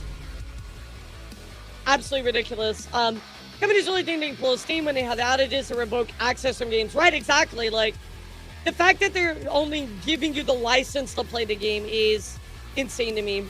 But that's the problem, right, Walk, is that because they require this online check, it causes issues, just like this, right? Not all games, but, you know, some of them, right? I'm sure a lot of people were upset, but what I want to talk about separately is what's going on here with EA. Apparently, guys, you know, I'm not like a big business person, but maybe somebody smarter than me can tell me what this means, but EA will actually officially become a privately owned company next week. There was a deal made that was worth $55 billion. The main investors include the Public Investment Fund of Saudi Arabia and Jared Kushner's Affinity Partners. It cleared all regulatory approvals. I don't know exactly what this means, chat. Like, I wouldn't have been able to play the games I have on disc, but some of my digital games is stupid online checks. Right, exactly. When I was told it's not that it was going private issue, but rather who the owners are. Gotcha. Yeah, it's just anything that requires an online check is problematic. But again, you pay for a game, whether you have it or not, right? Disc or not, and then you gotta play it, and you can't play that game. That's messed up. I don't know what this means exactly. I guess you guys are saying it's more about who bought it, but I'm just gonna report on this, give it to you. Let me know how you feel about it, guys.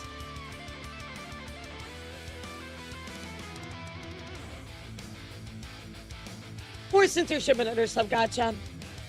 I mean, obviously that could be a bit problematic, but I guess I'll just wait for the stories to break, you know? So anyway, guys, let's talk about the big news today, and I want all of you to type one in the chat Because even though I'm putting the victory sound, this is a huge fucking F. It's a womp womp. It's oh brother, you guys stink. This guy stinks.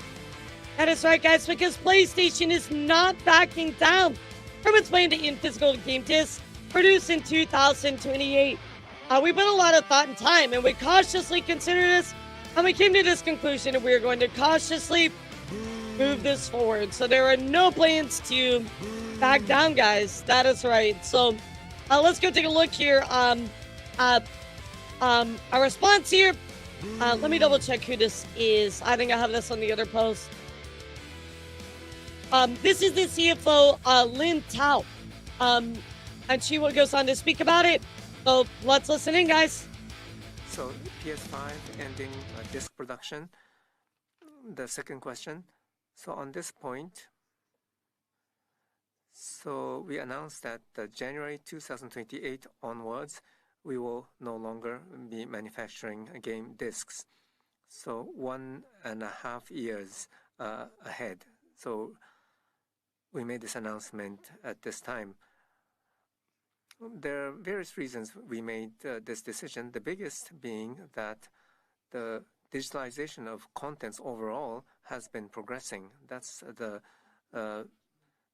big factor. It's not just for PlayStation. Yes, guys, after a lot of thought and time, I'm cautiously considering never buying a Sony product again. There you go. But for all kinds of contents, digitalization is progressing. And so when we think about the future, and we put in a lot of thought and time, and we cautiously considered this, and we came to this conclusion, and we're going to cautiously move this forward. I'm cautiously staying on PC. I am the stone that is approaching, provoking,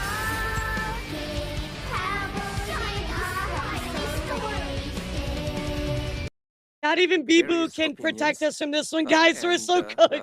People have strong views, and we understand that the community has put forth those views to us. Games. So there is a bit of acknowledgement here, right? They said, well, we know the fans are talking. We know the fans have said certain stuff about it. We know what's going on, right? But for them, they just, at the end of the day, they just don't care, right? Like, it's just, this is the decision we made. We're not going to go back on it. That's it, GG's. Are loved by many people. It's a form of entertainment that's loved by people, and it's connected to people's fond memories in many cases. And so we understand those emotions. We want to consider that. And in the future digital ecosystem, how do we engage the gamers is something that we would like to continue to explore. Thank you very much. So I think my biggest concern about all this is that, you know, they say, well, we know what's going on and we're considering what's going on within the community, right? Like, we understand what they're saying, but I think at the end of the day, you either take action or you don't, right? And I think at this point, Big Boo-Boo, wow! Thanks, Candy. I needed that intro today. I do think that, sadly, even though Sony understands that this is going on, cautiously going to be buying my games at my local flea markets and retro game shops. I think that, sadly, even though they understand what's going on, their choice to no longer produce it's just wrong, right? Like, you got to understand that when people say this is not what we want, and you're hurting our wants as consumers, right? And you, I don't know, blatantly and just I can't think of the right words, blatantly and rashly push forward like this, you gotta understand there's gonna be repercussions, right? You say, well, it's tied to nostalgia, right? It's not just tied to nostalgia. There's so many other reasons. Owning a game is an investment, right? Let's talk about that, or let's talk about how people can't half the time access their games because of the cloud or other things. There's so many other things that go into this that's just besides nostalgia, right? Yes, times change and things move on, but you have to understand that the ownership of that game has now been diluted into something that it used to be, right? It's now become half of what it was at best. And I think that's more of what people's problem actually is. So while saying nostalgia is important, I do think that might be a small part of it. It's definitely not all of it, right? Yeah, I mean, they're hurting a lot of things, right? Of course, this is what they had to say. Games are loved by many people. It's a form of entertainment. It's loved by people. It's connected to people's fond memories in many cases. And so we understand these emotions. Well, you understand those emotions, but you don't understand the actual, like, emotion behind marketing choice or, like, an investment choice, right? We want to consider that in the future digital ecosystem. How do we engage with gamers in something that we'd like to continue to explore? Well, we want to engage with gamers in something that they, we want to explore. We want to explore physical games, or at least ownership of a game, right? Change how the licensing to play a game works. I think that that's one of the bigger things that we want addressed, right? If we're not going to get physical games, well, there's got to be some accountability for being able to play a game that when online is down, right? Or revoking this thing about, oh, well, we can revoke your license to play this game at any time. Like, there's got to be something in there and something that's got to give.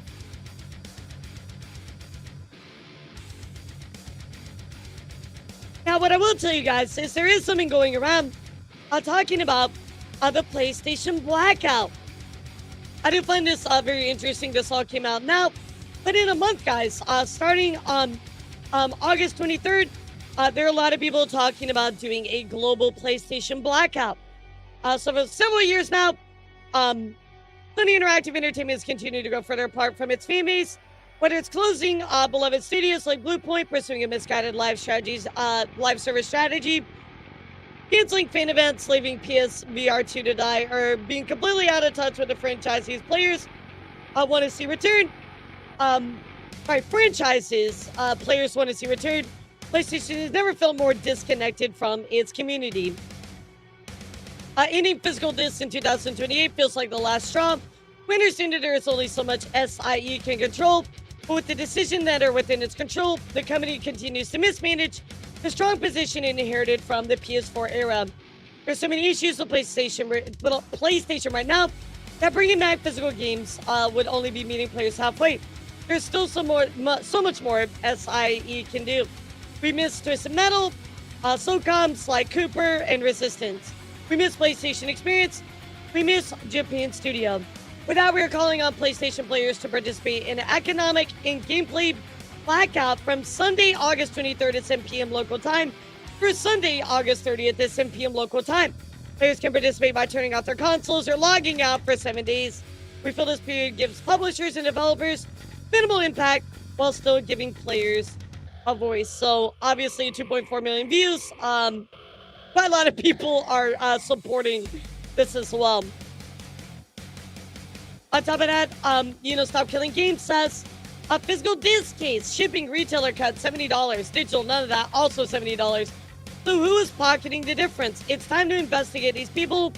And I think it's very fair as well. It was always like, well, digital costs less. Why is that savings not passed on to the, person that purchases the game? Well, yeah, that's all good and gone at this point. So I would encourage you to participate in this, guys. My PlayStation I don't even use anymore. But I will definitely be participating for the smallest effect that I can into this. And I really hope you guys will as well. I think that it'll be good for this to be shown to, again, the developers, publishers.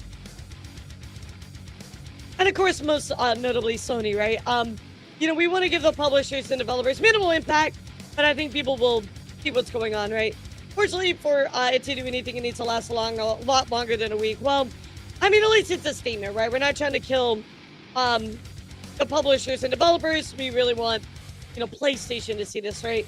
Also, remember this in chat, it's socio-economic factor, whether or not you completely drop Sony, which not everybody can do exactly. Like, if you can do it, do it. If you can't, we totally understand. I'm not going to hold it against you for doing that, right? But, something, if you can't participate in, I would absolutely encourage you guys to. In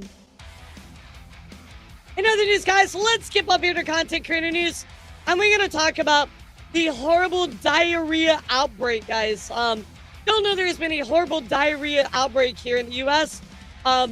And it just keeps getting worse, guys. It keeps getting worse. And that's because there's been a lot of issues with foods that have caused this horrible parasite. And it has just been destroying people. People literally died from this, chat. It's that bad. So anyway, let's go take a look at what Charlie had to say. Yeah, Can you hear my toilet filling up right now? Yeah, so I did just use the commode there, and I did take a shit. It was not diarrhea, which means so far still clear of cyclospora. Yeah, just at least that I know of. It does take up to 2 weeks to start having your asshole be blown out. So we'll see. But the reason I mention that is because I want to give you the update on where things are at with this, with the diarrhea epidemic that's sweeping the nation here harder than the fucking Harlem Shake. And also, because this has been a crazy little adventure, because it was not long ago where the FDA came out and they seem to have pinpointed where it was coming from, Taylor Farms, which supplies like Taco Bell, stuff like that. And get a load of this, sports fan. So like everybody kind of thought this was good, like the FDA found it, they're like, oh, we're safe, right? Yeah, no fucking way. I actually decided, oh, okay, well then it's probably safe to eat like lettuce and fruits from somewhere that's not Taco Bell then, as everything gets sorted out here, as I, really grab on there and get it by the titties there and get this under control. So, yesterday, I not only got myself some fresh fruit for breakfast, it's not safe to later eat that any day, I lettuce got or myself a anything. chicken Caesar wrap. I fucking splurged. I thought it was safe. And now I have egg on my face because today it came forward, the FDA came forward and said, nope, it was a false positive. Under very peculiar circumstances, by the way, that I really want to dive into here, but I guess now it's back to square one of not knowing exactly where the cyclospora outbreak is coming from. The genesis here of the cyclospora and the cyclosporiasis outbreak. So now there's a good chance I just lose my whole asshole here. I got egg on my face. It's crazy because I just assumed that, oh, if the FDA said this, then I can't imagine that they're just wrong or lying or just got it real fucked up, right? But now it's all thrown into turmoil here. It's all cattywampus. So I want to give you a little update because maybe a lot of you saw that. Surely everything's fine. I think I did a show before I gamble and I go to Taco Bell anyway. Dude, Taco Bell is not that bad. They pinpointed it to lettuce at Taylor Farms, so maybe like me, you decided, okay, well then I'll just avoid like Taco Bell lettuce and stuff. And treat yourself. Immediately get some fucking like diarrhea virus. Probably be safe to resume like normal dietary activities. Oh my god. Guess not. Or maybe there's some fishiness afoot. An apparent reversal by the FDA, Taylor Farms says the FDA apologized and is walking back its claim that it found traces of the parasite cyclospora on a sample of it. I'm gonna be honest. How is the FDA? Do you make an announcement like this and say, "Oh, we're walking it back"? Like, dude, that's serious. How would you put this out in the first place without like double, triple, quadruple checking? Lettuce. There have been like, thousands of illnesses across the country. Up? The outbreaks, you've heard of them, of explosive diarrhea. A source tells CNN that funding cuts by the administrations created a perfect storm. How do you mess that up? CNN medical correspondent Meg Terrell is here with all the details here. So yeah, the perfect shitstorm. It's something that we've talked about. It's something everyone's talked about. It is no secret that there have been huge cuts to programs that are literally specifically designed to combat things like this, such as monitoring, tracking, and finding like the source of things, and they have been just fucking gutted. And that's not just phony baloney nonsense to put the fear of God in you. It is just a verifiable fact. I mean, it is so true. In this article here, they're talking about how the chances that this could get even worse and messier is on the table. The Trump administration's FDA and USDA have lost tens of thousands of workers last year amidst the budget cuts. A food surveillance program called FoodNet, which I talked about in the last video covering this, that monitored 8 common foodborne pathogens. I mean, obviously, this is inherently political, right? Because it talks about cuts and things like that. So I understand not wanting to talk about that, but you can at least be like, hey, so cuts happened. And this is kind of the result is of now that, no right? longer required to keep tabs on Cyclospora parasite.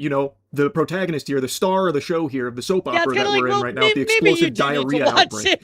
A team responsible for identifying parasitic outbreaks across the U.S. was cut from 11 people to just 3 in September. So they have completely just fucking spanked these programs that are just designed to try and like monitor outbreaks and parasites like this.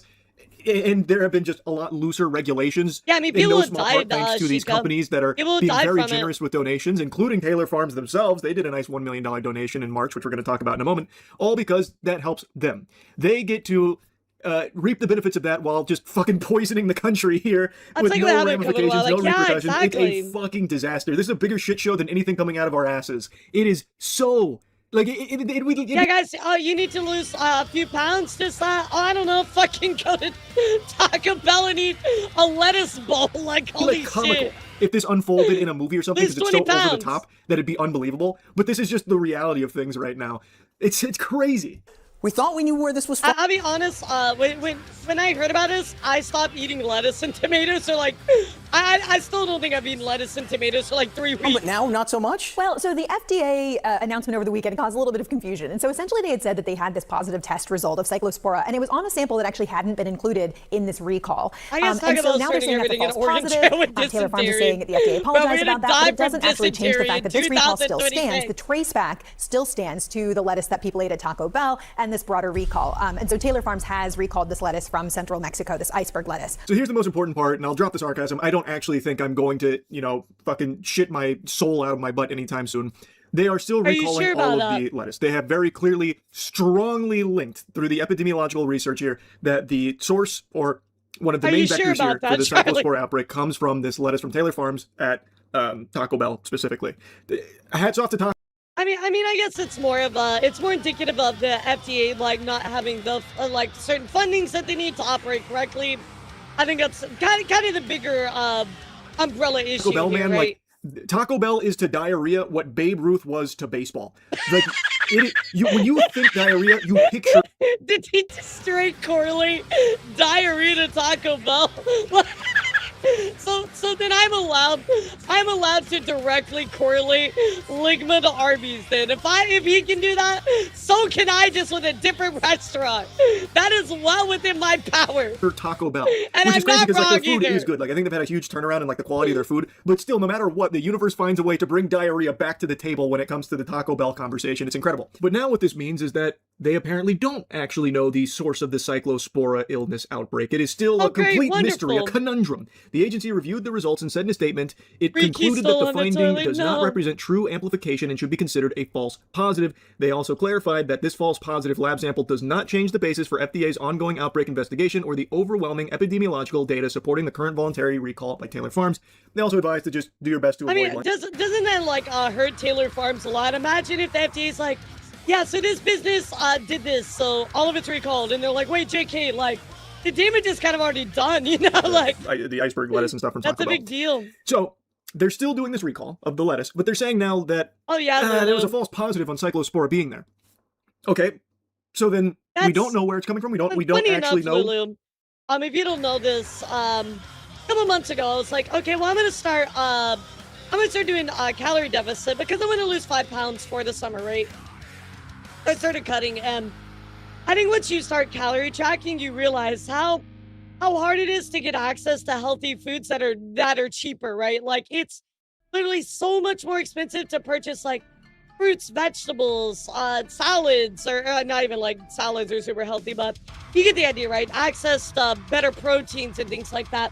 It's way more expensive than just going and buying like shitty ass food.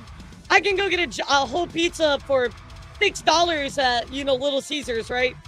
Or I can get like one thing of fish for like that wouldn't even feed me, right? Just like one thing of fish without any sides for that same amount of money, if not way more. So it's really quite depressing. Where the Cyclospora menace hails from? Well, then that's concerning, right? Because that means you could still contract it even if you avoid all Taylor Farms lettuce and all of that. But realistically, I don't think that's actually the case. I think given the strong link here, and from everything I've read, how unusual it is for the FDA to say, to walk something like this back, that it's a false positive, it seems to me like it's more likely something else that has led to them apologizing to Taylor Farms and walking this back, yet keeping the voluntary recall in place as a good idea, as a precaution, and advising you to still avoid it. That does seem odd to me. They're like, so we're not sure it's them, but well, it's voluntary recall. I mean, isn't everything technically a voluntary recall? Like, I don't know, it seems odd. It feels very odd. Very odd. Even so not I think fish, right? It probably is the Taylor Farms lettuce that had maybe not pork, the but main beef. Beef is vehicle here right? for Cyclospora entering the system. Yet they are now publicly having to say, no, Taylor Farms didn't present with Cyclospora in the lettuce, actually. False positive. But really, don't eat it. Just whatever you do, try and avoid it. Now, something that maybe muddies the waters a little bit is something I briefly made a mention of. That's literally me, dude. I'm like, guys, Arby's is shit. Don't eat at Arby's. And you guys like, I'll just eat there anyway. It's fine. Headlines are really diving deep into a lot of outlets are talking about. It's too Taylor gamey Farms for made a me, huge Walk. I don't donation like to it. Trump Group after Yeah, I've tried loosening it. It's rules too- that could have too prevented gamey for explosive me. diarrhea outbreak. This is something that happened quite a while ago. They made a $1 million donation to Trump Super PAC MAGA Inc. on March 26th of 2025, 6 days after the FDA announced it was pushing back the implementation of its food traceability rule by 30 months. The rule, which was originally meant to go into effect on January 20th of this year, would have established traceability record-keeping requirements beyond those and existing regulations for persons who manufacture, process, pack, or hold foods. This is according to the regulator's website, which according to the FDA would have meant for faster identification and removal of potentially contaminated food from the market, resulting in fewer foodborne illnesses and deaths. I mean, the if agency's people decision to died move back from the this, compliance Chad, date it's raised very, very eyebrows. serious, Congress even you doubled know? down earlier this year, forbidding any funds to be appropriated to enforce the food traceability rule before July 20th, 2028. I mean, And that very, should very help you go to serious. sleep soundly, knowing that, hey, they're looking out for you, man. They want to make sure that we're not looking at shit, so maybe you do just have explosive diarrhea forever. They're kicking that can down the road as much as they can, and companies like Taylor Farms are willingly donating to them, donating $1 million last year for things like this. No, seemingly. exactly, It's just Jamie. so Like, foul. I just eat at home it's just because so foul. Making I don't want to fucking eat anywhere out because I might get sick. money off keeping you sick or doing things that potentially put your health at risk, even if they're not intentionally making you sick every step of the way. The loosening of all of this and the complete gutting of these kind of Yeah, I mean, how is that not like considered a bribe? I'm gonna stop the video here because I got what I wanted to show you, but like, yeah, like how is that not considered a bribe? Wild, dude, wild. Please be careful, guys. Take care of your well-being. I highly encourage you not to eat any lettuce right now. I think they also said tomatoes, so just be careful, guys. Be careful. Before I dive into content creator news, I do want to talk about a little bit of Twitch news surrounding that. They announced some updates to badge drops. So instead you can make special badge drops up to 100 subs or watching 48 hours on a stream. I might do something like that. That might be pretty cool. On top of that, guys, kind of some breaking news a little bit earlier today, but Stream Elements has actually been acquired by Razer. As you guys know, Stream Elements was looking to go under a few months ago. A lot of people talking about what's going to happen to them. They weren't really sure. We're not pulling us in Treya and microwaving our salad. But yeah, it does look like Stream Elements has been acquired by Razer. Interesting acquisition that gives Razer a slight step forward among its corporate peers, which have a stronger foothold in the creator space as part of their businesses. Razer has a really odd story over the last decade and went private in 2022. I'm not really sure where SC fits into its current plans, but it will be intriguing to watch. Note I have a partnership with Streamlabs. Of course, Razer Stream Elements, they go on to talk about it. What does acquisition mean? This means the goal is to preserve the tool creators rely on daily, improving long-term platform stability and content creators to a broader ecosystem of hardware, software rewards, affiliate opportunities, and sponsorship programs. I'll be honest, because Razer provides a lot of like tactile stuff, right? You have like your keyboards, your mouses, your chairs, all that kind of stuff. This is kind of like, this is the way to get more into that digital market. I mean, I think it's a overall good business move, right? I mean, I don't know much about Razer, but I think that ultimately, obviously, for Razer is like a business, right? Picking up Stream Elements is good because there's just a lot of streamers who use it, right? There's a lot of advertising you can put into that. There's a lot of money to be made, you know what I mean? But that's from a business standpoint. From a personal standpoint, I really hope that they don't overdo it with like ads and other things like that. So, I mean, I think it could be good. I guess we'll just have to see, guys. Yo, thank you for giving us something to retro. Appreciate you, Borg. Thank you, dude. You get a dancing crab. Right, exactly. I hope we're not fucking over the consumer for money. That's what we're hoping here, but we'll see, guys. Again, I don't know much about Razer, so I'll keep an eye out and let you know. In other news, guys, Ludwig. I mean, if that's what you want to do to Ludwig, bro, that's your prerogative. That's your prerogative. Recently, guys, Ludwig actually is now starring in Road to Empress, which is kind of fucking nuts. Road to Empress says, special update. Ludwig has arrived to the capital. You'll be able to taste the Empress Dave Watang. I think it's like a soup, right? It's all up to you. Wait, please, guys, please.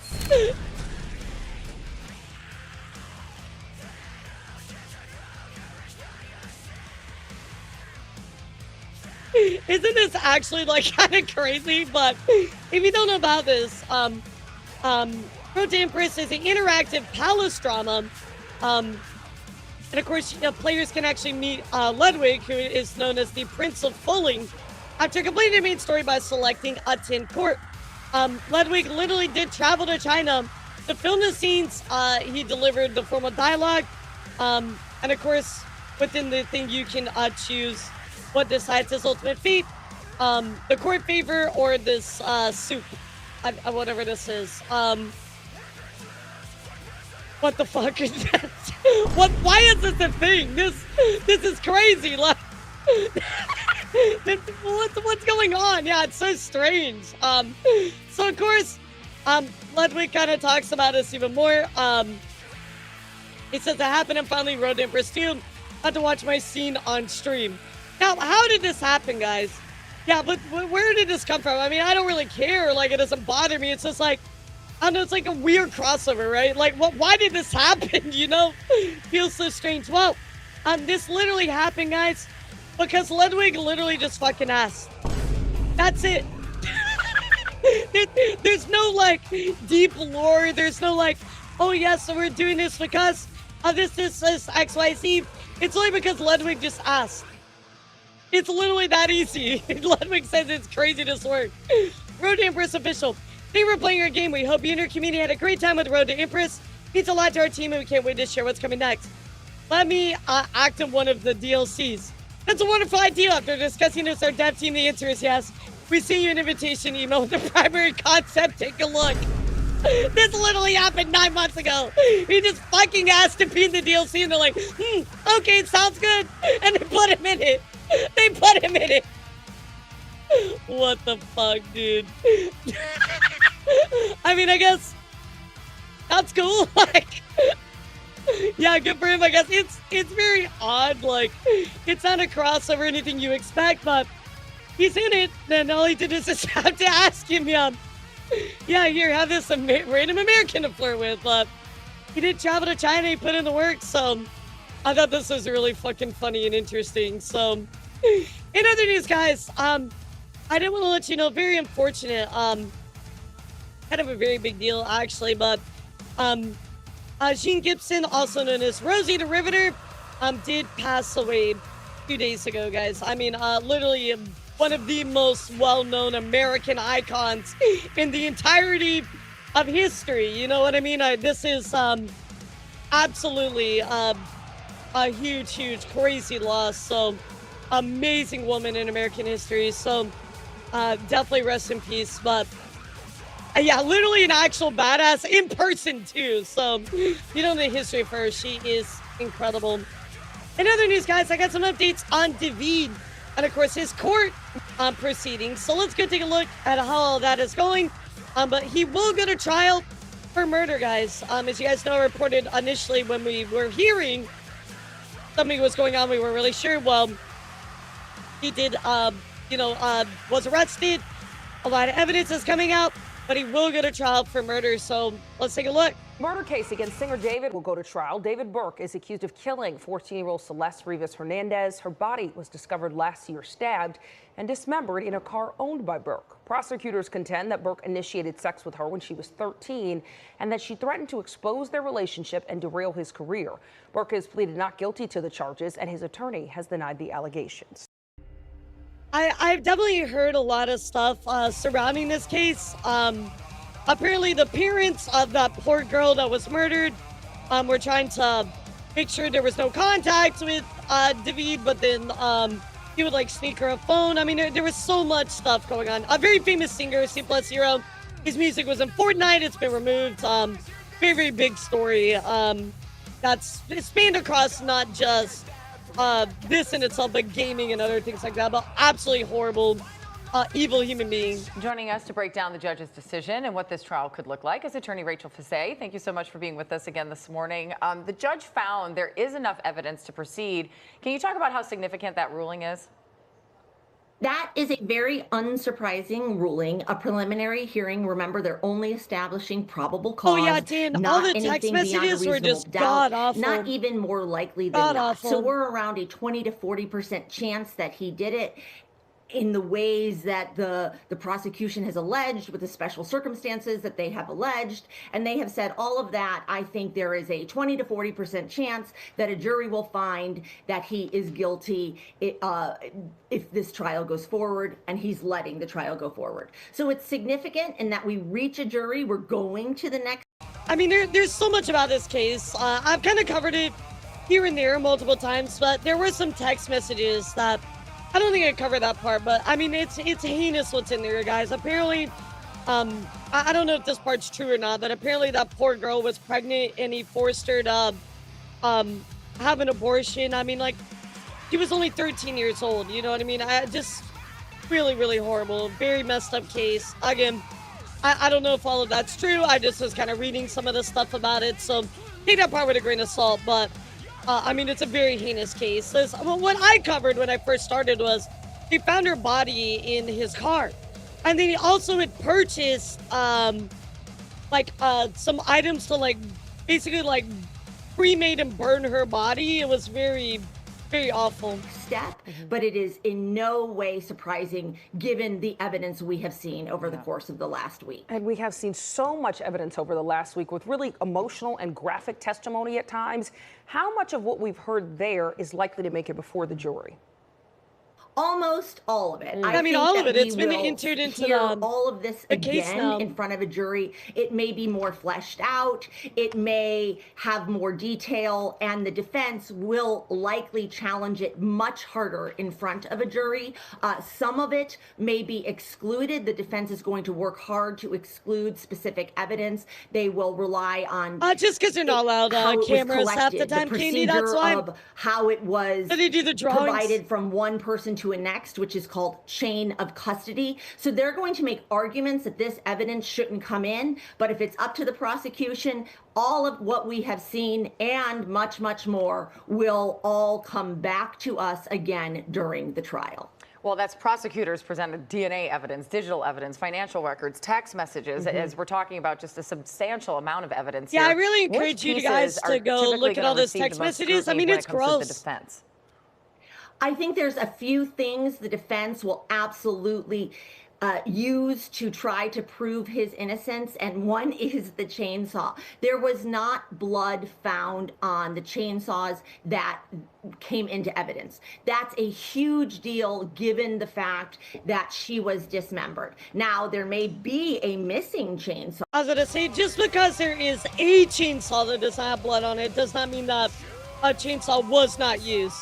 Yeah, I forgot to mention that part. If you were not here during my initial coverage, yeah, she was found in a car dismembered. So the DA would have to focus there or say that it was cleaned well, but the no blood on the chainsaws is a really big deal in a dismemberment. I mean, they're going to try to paint doubt around that, but who's to say it's not with a different chainsaw or some other tool, right? Like, where they are saying that's such a weak defense already. Chainsaws essentially to dismember her. So that's a really big deal. We don't have a murder weapon. We don't know the timing of her death.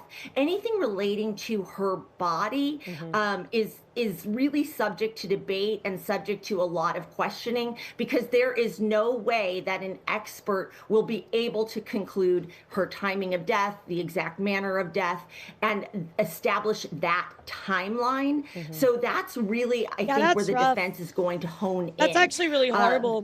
There's no doubt he covered a lot up. There's no doubt they had a relationship. So I think the defense is going to focus on the exact cause, timing, manner of death, and show that there is only circumstantial evidence and the direct evidence isn't necessarily there for that. Yeah, there's so much going on in this case, and you have to remember she's only 14 years old. We've talked about her parents being in the courtroom.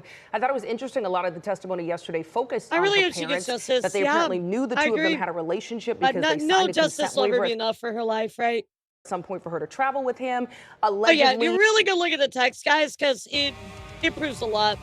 He had gone to church with her family and other outings. How does that play into his liability in this case? And of course, they're not on trial, but is there any legal precedent for them being held accountable in some way? I don't think that's going to happen in this case. I don't see how they really could. From what I've read, they were very much like trying to separate them at some point or keep her like away from him. from what I read. I mean, obviously, everything you read, take it with a grain of salt, but I feel like they shouldn't be charged for anything. It's not their fault. Argument made that there would be some sort of liability for what they were allowing to happen if they showed they were allowing a sexual relationship to happen. I think that the DA will likely try to exclude some of that evidence going forward if they're trying to blame the parents. These are parents that have now been through far too much, and they are also mourning the loss of their daughter. So I don't think that will play well at trial. And it really does actually just establish further. No, I don't think he'll walk away from it. I think he's cooked. So I don't see that as a huge I think deal, he's actually cooked. But it's so painful for the parents. It's painful to hear and watch.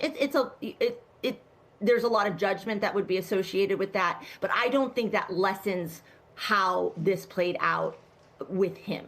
Got it. Okay. Rachel, thank you so much for being with us this morning and breaking all. So there it is, guys. Here's the update that we have so far. Of course, I will keep you guys updated, but it's going to be like a long thing, right? Obviously, your trials are not quick, so I'll keep you up to date.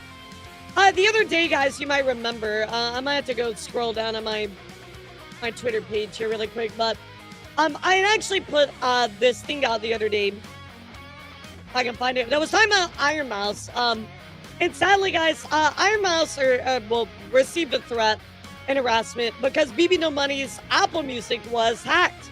So I put this up. Of course, a horrible message was aimed to Iron Mouse, telling her to unalive. He's ugly.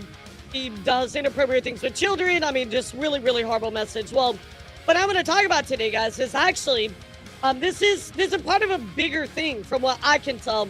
And I talked about this actually during this, but now we're in IRL news, so I want to show you all. Apparently, a bunch of rappers' accounts were hacked. And I think BB No Money was part of that big hack. I mean, you have Playboy Cardi right here getting hacked. You have Drake's account getting hacked. You have The Weeknd's account getting hacked. You have Kendrick Lamar's getting hacked. You have Kanye West getting, hacked as well. I think that both of these things correlate together in some kind of bigger hacking scheme. Again, I don't know exactly what it was or why it was, but yeah, guys, I think it went after a bunch of hackers went after a bunch of rappers, and there it was. And I think Iron Mouse has kind of caught us stray from it. I think that's exactly what it was. That's my guess, at least, but I did at least want to show you, since I talked about the Iron Mouse stuff, what happened with some of the other rappers, too.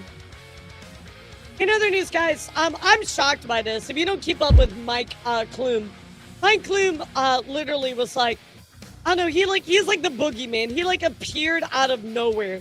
I don't know why, but this dude came out and did a this huge documentary about Boogie 2988. This is about 2 years ago. I mean, this thing has 6.5 million views. It absolutely blew up. Still getting viewed to this day, 612 views an hour. I mean, very, very relevant video, right? This dude came out of nowhere, dropped this huge video, and then just kind of disappeared. Well, he's actually coming back with an EDP documentary now, chat. And again, I have it right here. I know the answer, so I just need you to tell me the answer. That's crazy. 13, okay. And before we get into the messages, there was sexual content involved, yes or no? Right. What? And you said... Correct. Okay. I mean, it's more shocking to me that he just came back after 2 years and drops this. I mean, obviously EDP is very problematic, but it's just crazy to me that after 2 years of silence, we're back and here he is some more. Again, so what brings you out here today? Well, I was actually coming out here to pick up a cupcake. This is the story of EDP 445. Yep, I agree with you, Hades. Like, he went to that place to have sex with a 13-year-old.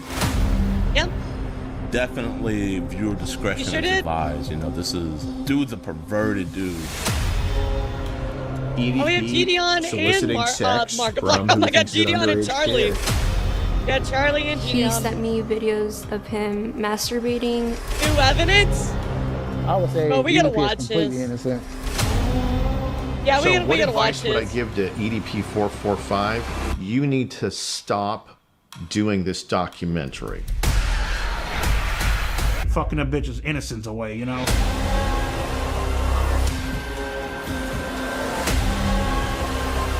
Why do you think you wanted to have sex with a 13-year-old? I mean, the reason why I wanted to have sex with a 13-year-old is already fucking clear.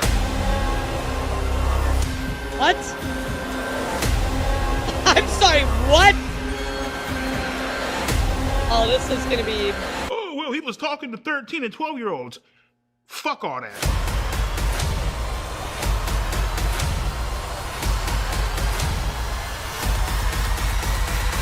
None of you fucking faggots can break my ass because I'm still standing, bitch. I encourage you guys to watch the Boogie video because it's, also dropping the F slur, wonderful. Yeah, so if you never watched the Boogie video, it's nuts. I'll be honest, it's nuts. This one is probably going to be crazy as well. Maybe we will watch it on one of our Friday streams, but yeah, it's I'll tell you guys, Mike Klum, he drops some absolutely nuclear bombs every time he uploads the video. So we'll take a look at it when it comes out, but very crazy stuff, guys. In other news, kind of wild, but there was kind of some back and forth between this, but Warner Brothers merger has been put on hold. Pretty crazy, right? I didn't know this channel saved the video, watch it when it got more. Okay, good. The deal will not move forward until June 1st, until the courts issue a ruling on the lawsuits challenging the merger, whatever comes first. So there it is, guys. Yeah, pretty wild. Yo, what's up, Alex? How are you? But yeah, we're talking about the Paramount Warner Brothers merger. I guess you could say that the... I mean, I didn't really know much about this, like what it means. I know a lot of people are talking about it, but I guess we should rip and tear this one. Here we go. Rip and tear the fucking merger between Paramount and Warner Brothers.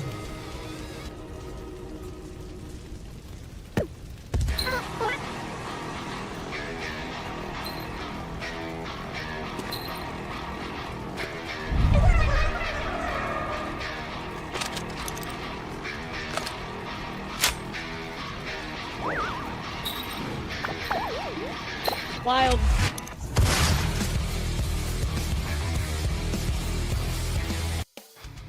So the deal will not move forward until June 1st, until the courts issue a ruling on the lawsuits challenging the merger, whatever comes first. So we're looking at almost a full year now that this is being held off. So I'll keep you up to date. I know a lot of people are very concerned about this because of monopoly reasons. I think that that's a genuine concern, so we'll find out. In other news, guys, this was kind of nuts, but at San Diego Comic-Con, they had Sonar from Dispatch, who I don't know was voiced by Moist Critical. Well, Moist Critical ended up voicing this appearance. Now, I say voicing this appearance because Charlie did not appear in person because Charlie is very, very, very afraid of flying, in case you don't know this. But I don't believe this is actually Charlie, but somebody just playing the part in Charlie voicing it. But anyway, I thought this was really funny that Charlie did show up for this, right? Whether he was voicing it or not, but take a look. Not weird at all. As a top-tier actor, it's what I aim to do. Fully assimilate into the character, become synonymous, and the fact that it landed like this is exactly what I would have loved to see. And to be honest, Sonar and I are pretty similar. The main difference is Sonar went to Harvard. I didn't, but outside of that, I mean, we're... That's the main difference. It's not his embezzlement, extortion, drug possession, forgery, fraud, money laundering, perjury. Just set the... It was really cool to kind of see this. So Charlie, of course, showing up there, but I thought that was really funny. On other news as well, guys, YouTube giving us another pointless update. Yippee! Everybody clap! Wahoo! Yay! Yes, apparently YouTube and Universal have signed a deal to bring Peacock all YouTube premium subscribers and no extra costs. Yippee. I mean, I guess The Office is on Peacock, so it's either really good impersonator Charlie. I actually was talking to some figures. Yeah, I'm pretty sure Charlie like pre-recorded over it, but yippee. So if I'm already have YouTube Premium, I can access free access Peacock. This is nothing. This really doesn't like help a lot.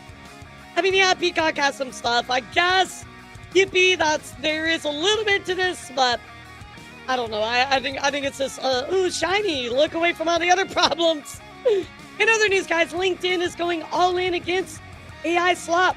Actually, to the point where they've added a button called Seems Like AI Slop. So if you have an issue, you can save, copy, link the post, and then this post and follow 9 hitter. Seems like AI slop. I love this, but LinkedIn's not playing around, guys. I think this is incredible. In other news as well, I do want to talk about some AI stuff. You've been spilling your deepest secrets or proprietary company code to Anthropic. Yeah, well, let's talk about Claude for a second, guys. If you don't know Claude, Claude is a Gen AI assistant tool. It's very important. Listen to this, guys. It is touted as the next generation AI assistant tool. It's trained to be safe, accurate, and secure to help you do your best work.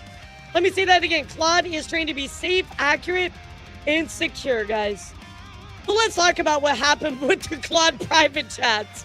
Take a look. If you've been spilling your deepest secrets or proprietary company code to Anthropic's Claude AI, you might want to sit down because you just had a whole lot of those private chats ending up on Google. See, over this last weekend, it was discovered that typing specific search parameters into Google and Bing, they pulled up a ton of indexable, fully readable Claude conversations. We're talking about everything from lawyers asking about reporting misconduct to developers exposing crypto keys to unhinged late-night conspiracies claiming that birds were professional rappers responsible for Jay-Z's music. Well, I've got some questions there. The biggest question is obviously, how the hell did this happen? Well, apparently, when you generate a share link in Claude, it creates a unique Wait, I told Claude all of my private fantasies. God damn it. URL. The reported findings revealed that those pages lacked a basic no-index tag, the piece of code that tells web crawlers to keep it off of search engines. And so Anthropic essentially blamed those who shared a link and argued that they should have known that it would be public when they posted it somewhere. And in the case of Google, you had their argument being, hey, they're just searching for public information no matter what it is and posting that to their platform. However, they've started scrubbing those links, but also, if you've ever hit share on a conversation, that page, it still might exist out there. And so if you want to protect yourself, you can go into your Claude settings right now, hit privacy, tap shared chats, and then nuke every single link on that list. Especially if, I don't know, your conversations involve anything particularly crazy, like literal crypto wallets or crazy fanfics.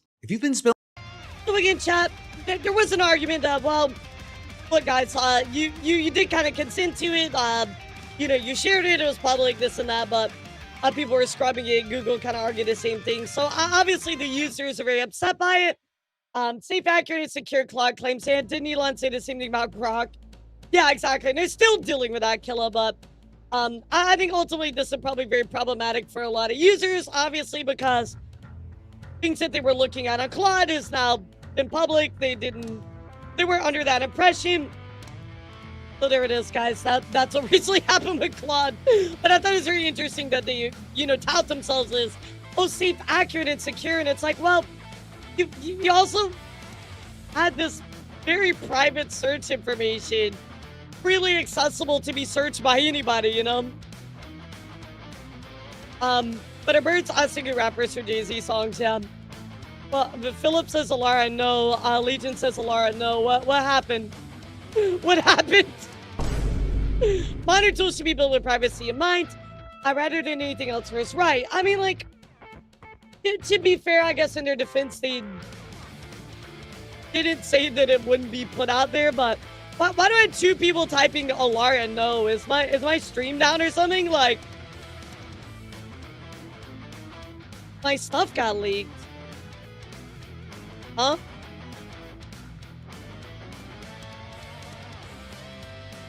My note got leaked? Maybe they're talking about a joke or something. I think they're talking about a joke. Oh, Claude, gotcha. Oh, okay, all right. They're talking about a joke. Okay, I'm so confused. I'm like, I've never used Claude in my life. Oh yes, but in this hypothetical, how dare Claude release all my private information, including all of my fantasies? God damn it! All these services are like dealing with a genie. You're secure and private, but you didn't read the fine print, right? Exactly. Nah, you're good. I get it. I was just confused. I'm sorry. My mind moves 500 miles per minute. So, well, guys, we're also gonna talk about something very, very sad. So, everybody, let me get a few F's in the chat. That's right, guys. Roombas are banned. I know. We'll never get a Roomba again. But I'm not even kidding, guys. Roombas are now banned. Let's go take a look at what happened. Well, Roombas are maybe under attack by the U.S. government.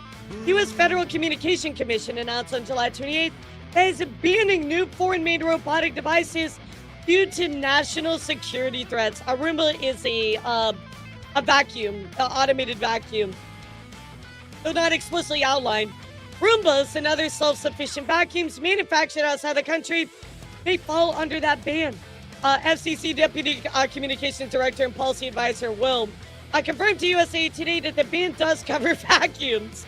But in a statement obtained by USA Today, iRobot, parent company of Roomba, said, "We're aware of the FCC's recent actions and are working with them to better understand its implementation and potential impact. We remain committed to serving our customers and we'll share updates on more information when it becomes available." Yes, people are out in the streets smashing their Roombas, guys, throwing them into the streets and beating them with baseball bats. I can't believe Roombas have gone out and now they're violating our American security. That's fucking nuts, bro. Now, they did see it may fall under it, but of course, iRobot is already followed. They're reaching out, so I guess Roombas are not safe, question mark, but I'll keep you up to date and let you know what goes on with that. In other news, guys, Jared Leto is in trouble. Not really to the surprise of anybody, but I gotta be honest, guys, I kind of already knew that Jared Leto was a creep, but now it gets really bad.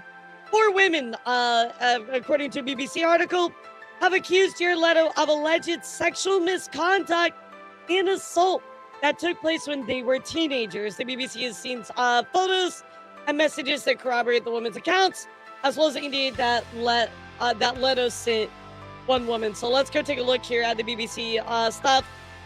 Wow. I mean, again, I'm really not surprised, but obviously it's horrible. Very, very sad to see, but I mean, this guy's always giving me the creep vibe. So anyway, let's take a look at what the article says, chat. Here we go. When she was 17. Another says the Hollywood star threatened her with sexual assault when she was 19, and had been unexpectedly left alone with him in a hotel room. A third describes how she had underage sex with the star in California when she was 17, which would be classified as statutory rape. Leto shrugged off a conversation about the age of consent being 18 in the U.S. state, she says. I mean, again, all this is, witness reports and allegations, so there has to be an actual court case, right, for this to be proven, but we've heard a lot of stuff before, right?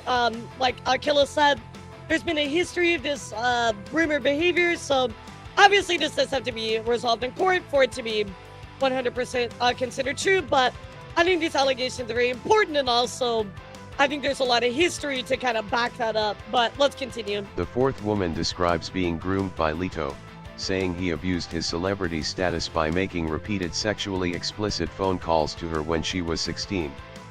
On at least one occasion, she says he suggested they should have sex. She was subsequently sent a non-disclosure agreement, NDA, we gotta to get prevent to the her full from conclusion, talking about her relationship with Leto, which the BBC has seen. However, she refused to sign. So this 4 is actually further women pretty big. also say they received strange and often very sexual phone calls from Leto when they were younger. Yeah, NDAs don't work with crime, so but BBC said they saw it. I mean, I think I consider the BBC pretty trustworthy for the most part, at least in my views. So, I'm seeing this does carry a lot of weight, right? Let's continue.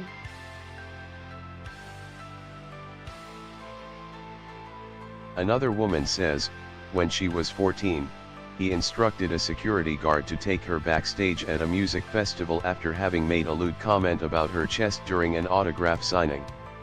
The girl's mother confronted Leto, but he repeated the comment, it is alleged. In total, 10 women have spoken to the BBC documentary, Jared Leto, crazy, dude. Hollywood's 10 Dark people. Secret, with 9 of them sharing their stories publicly for the first time. Wow, so we have one person already went public, and then 9 other people All the sharing their women stories say now. they encountered Leto between 2002 and 2016, Oh, have they, Tyrese? when he was Okay. in his 30s and 40s. He is now 54. I mean, I don't This really was know. Only 25 my years ago. viewpoint, they He seem has gotten trustworthy. away with it, says one of his alleged victims. The BBC has corroborated a number of the women's accounts with friends and family who were told about the encounters with Leto at the time. Oh, that's In some crazy. cases, we have also seen pictures and messages that support the women's accounts. I think this is important as well. Pictures and messages. We'll definitely have to see that. Yeah, that's a pretty big deal. Two men who worked with Leto's band for many years also told the documentary how uncomfortable staff felt about the way Leto would interact with teenage girls, sometimes inviting them backstage to his dressing room or inviting them to the house where he was recording. I think everyone thought the age gap was way too big, one says. Despite repeated attempts to contact Jared Leto before publication, he did not respond to the allegations put to him by the BBC. So after the story is published, Leto sent a statement released by his representatives to BBC. I've never sexually assaulted anyone in my entire life. These claims are absolutely and categorically false. So, I guess we'll find out, guys. You know, I mean, again, they do go on to say allegations have lingered for decades, obviously, in line with the stuff that was going on with 30 Seconds to Mars. I've heard about that kind of stuff, but, we will certainly see. In the BBC documentary, The Four Women Who Allege Criminal Activity, describe in detail what happened to them and their encounters with the star. Now in her 40s, Isabel, not a real name, says she only recently stopped blaming herself for the sexual assault she says took place in 2002 when she was 17. Most of my life, I had viewed this event as I was a stupid girl, and so this bad thing happened. Isabel said she agreed to meet Leto at his hotel after she had showed the actor and his friends around the Las Vegas store where she was working.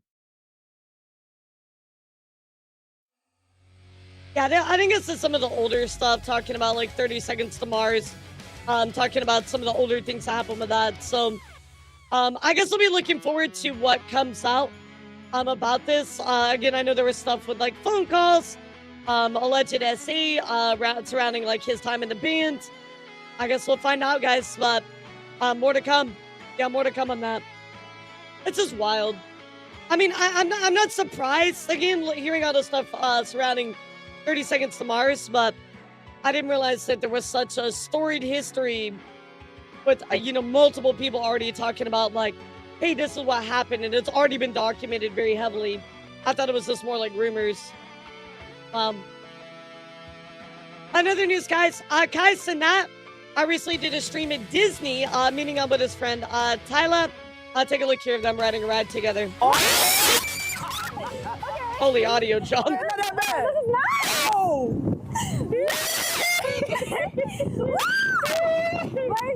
Yeah, holy audio jump.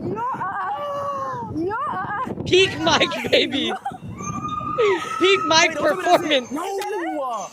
That was fire! That was good! Damn! That was good! I don't know what happened to that dude's microphone. Holy. I would love to do a Disney stream one day.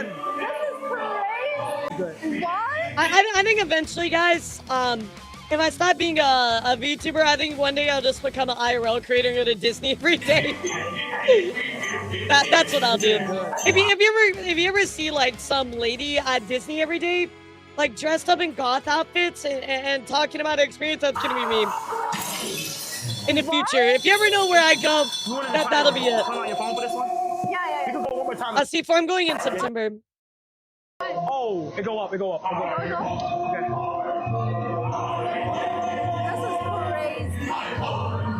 You just explode over my beauty, ayo. What?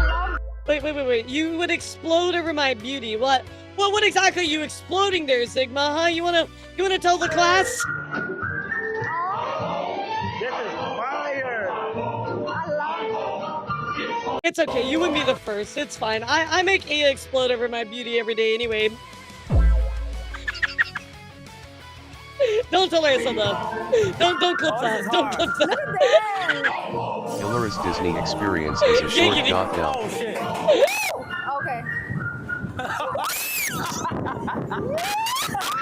I feel like you're not tall enough to ride into your rides. We're like, damn it, bro. Damn it. So nice. Oh, yeah. The sound. That one. Oh, this is fire. This is nice. I ride the rides all the time, Savage. What are you talking about? I used to work at Disney. What are you talking about? Let's rate them when we Okay, yes. All right, teacup, what you rated? I give it honestly 3. Yeah, like 4, 3. Yeah, like 3. Oh, yeah. This is still not done. Nah, I love this. He is suffering under large such a terrible existence. I love Did they get the whole cart to themselves? Are you enjoying your time? Yeah. Did they get the whole cart to themselves? Holy shit.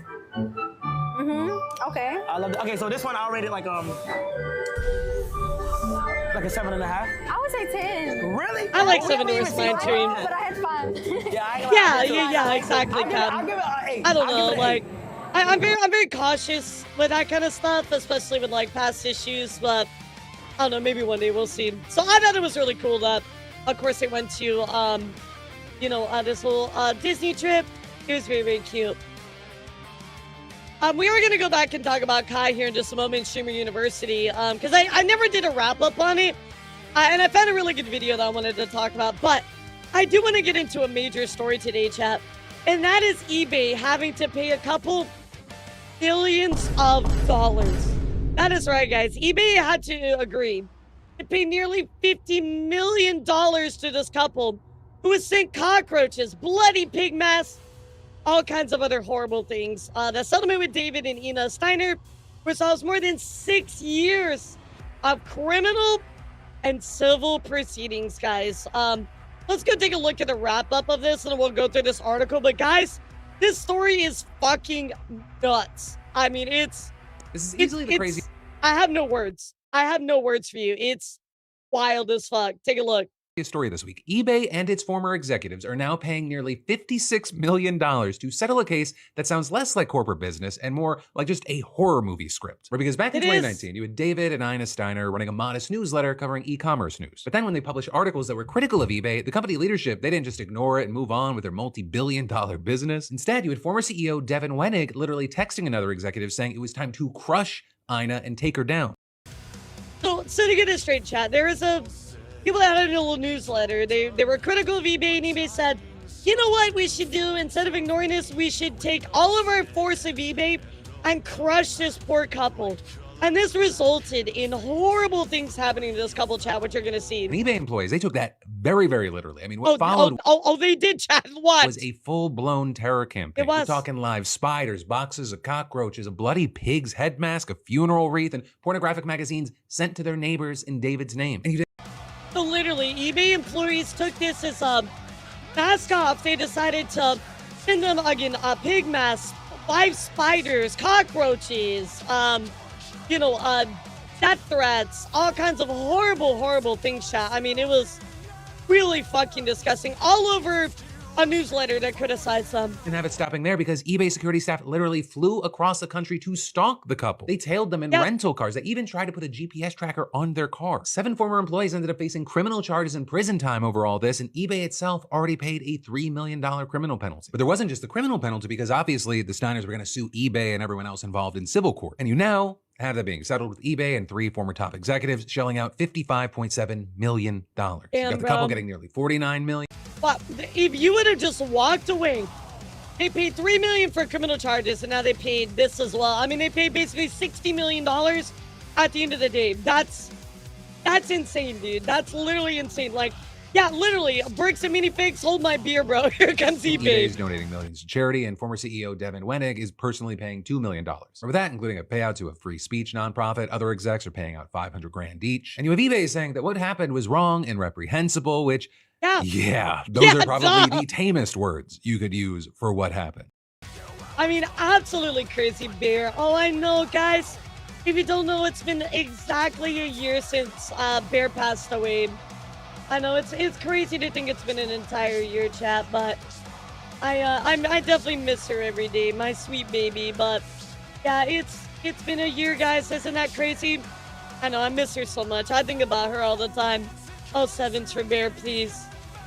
Yeah, it's been exactly a year to the day. I know, my sweet puppo. It's okay, Luca. I think we're gonna get another doggo after the holidays. Yeah, after the holidays.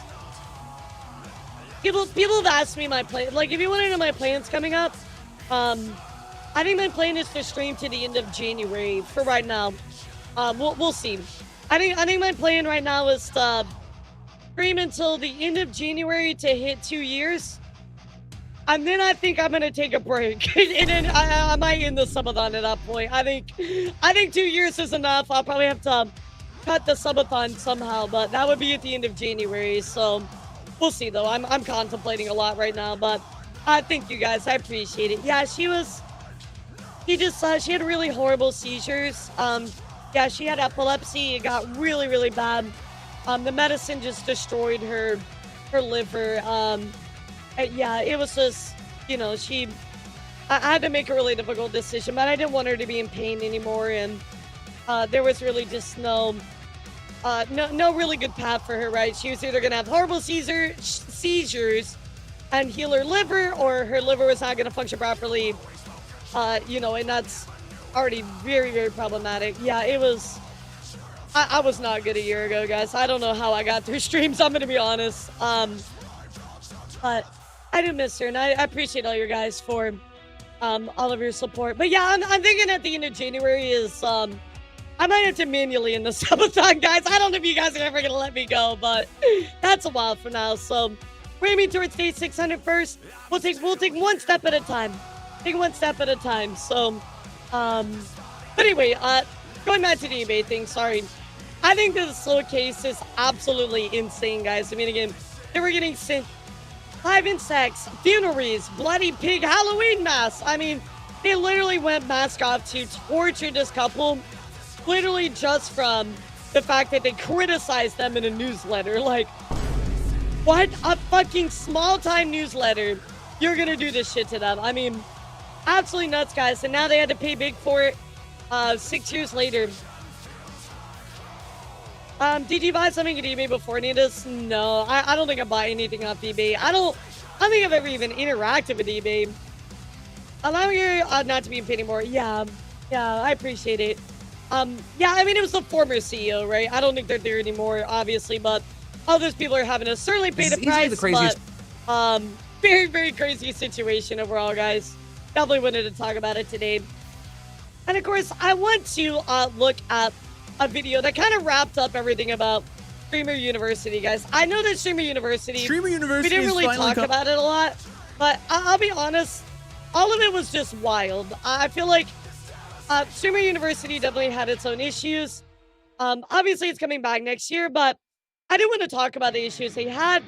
And of course, how everybody kind of tried to clip farm the whole thing, and like, they really didn't make, they really didn't feel like a lot was made out of it, and I think it was a big learning lesson for Kai, because they caused a bunch of damage, again, trying to clip farm and, you know, not really, like, actually learn anything. It was very weird overall event, I'll be honest. So anyway, let's go take a look at what happened with Streamer University, guys.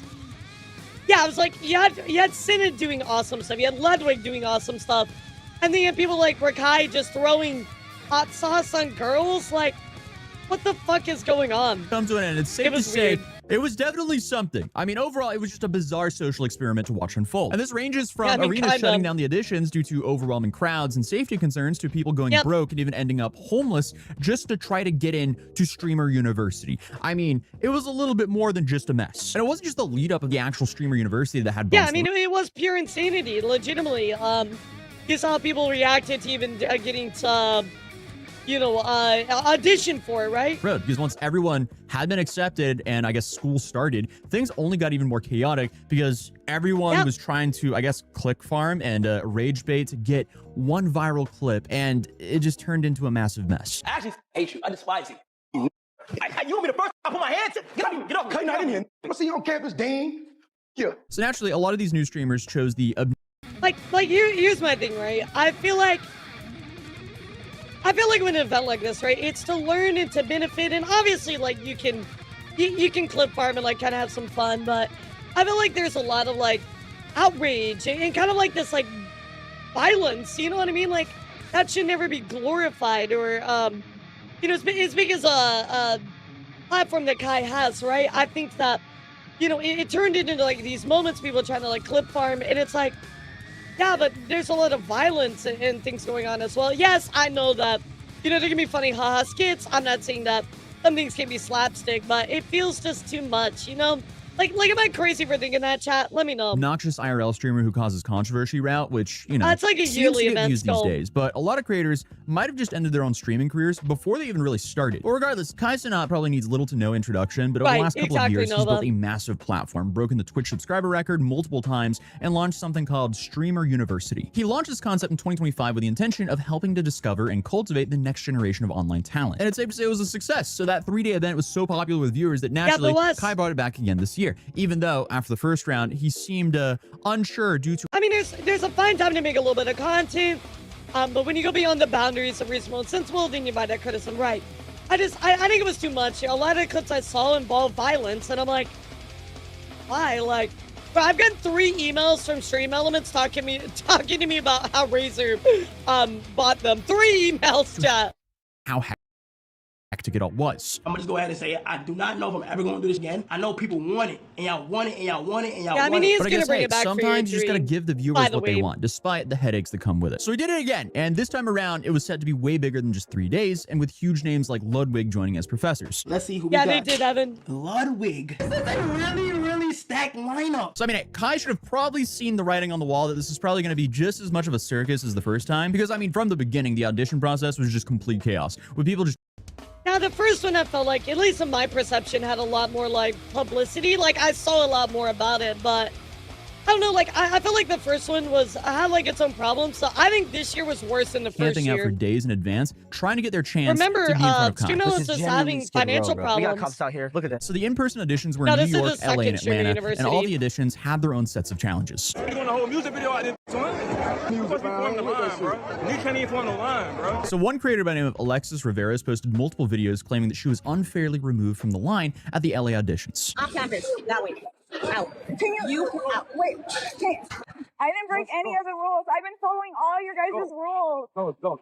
I don't know what I did to get removed. But as it turns out, she brought her child with her to camp out and create content, despite knowing that the rules at the Streamer University is 18+. My daughter's been with us. Okay, I mean, that makes sense. Company, camping out for Streamer University. All day, all night. We haven't showered. We haven't showered. We stink. Anything to get Streamer University, right, guys? Facts. Imagine willing to bring your young child to a massive meetup. Especially like an 18+ event. Like, why is your kid there? You know what I mean? Young Twitch streamers and have her camp out overnight with you outside. I mean, that is just beyond irresponsible. The desire to be internet famous is clearly just rotting people's brains so hard that they don't even consider that. Again, this is clearly an 18+ event. I would not want to expose my child to that kind of stuff.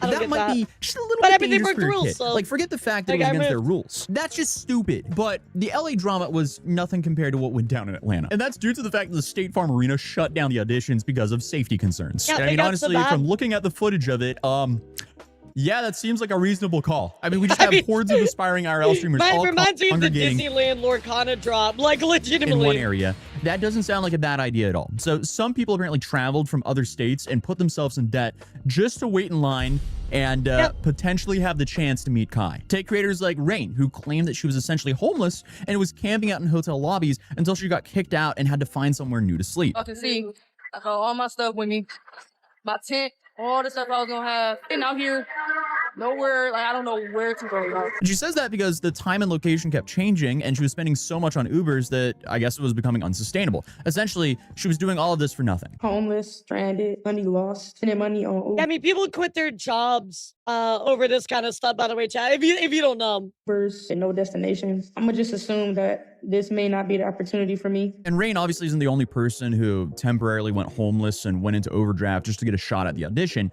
But honestly, like, who is really to blame here? Bro, Kai, you got us up, man. Literally negative 1,500, bro. They just canceled the Atlanta stream, bro. We literally came all the way out here from LA, bro. I didn't even get to talk to you the first time, Kai. We literally lost our cars, our jobs, bro, for this. Soon as Look, I'm gonna be surreal, dude. Maybe that opportunity wasn't for you if you're spending that much money to get out there and put yourself in debt. You know, like, I mean, I know you want your shot, but not every shot's for you, right? Like, sometimes you gotta look at your life and say, is this a good idea? Like, you can't blame that on Kai, you know? Everything we can, you cancel it, bro. Bro, you know what we need to talk about sometime, chat? The Disney adults that go into debt to go to Disney. Yeah, we should talk about that sometime because that's nuts, by the way. Yeah, we should explore that sometime. Maybe I can find a good video after this. Remind me. Help us, Kai. Kai, please. Please, bro. We literally, this is all we got, bro. Please, Kai. I think this is Oh, yeah, rage it's a bait. thing. I hope this is rage bait, It's a but I guess thing. it still is applicable. Like, I understand following your dreams and being optimistic or delusionally confident. That's cool and all. But don't put yourself in a really bad situation just for the chance of getting some clout online. And I mean, I understand the mindset because I personally did everything I could to become a YouTuber, which included working a night shift janitor job while grinding content until I could sustain myself. And then moving in with 4 other roommates in rural England because I guess it was extremely cheap to live there. And I did go to the brink of homelessness multiple times, but It's sad too because the Disney Vacation Club exists, which makes the trip super affordable.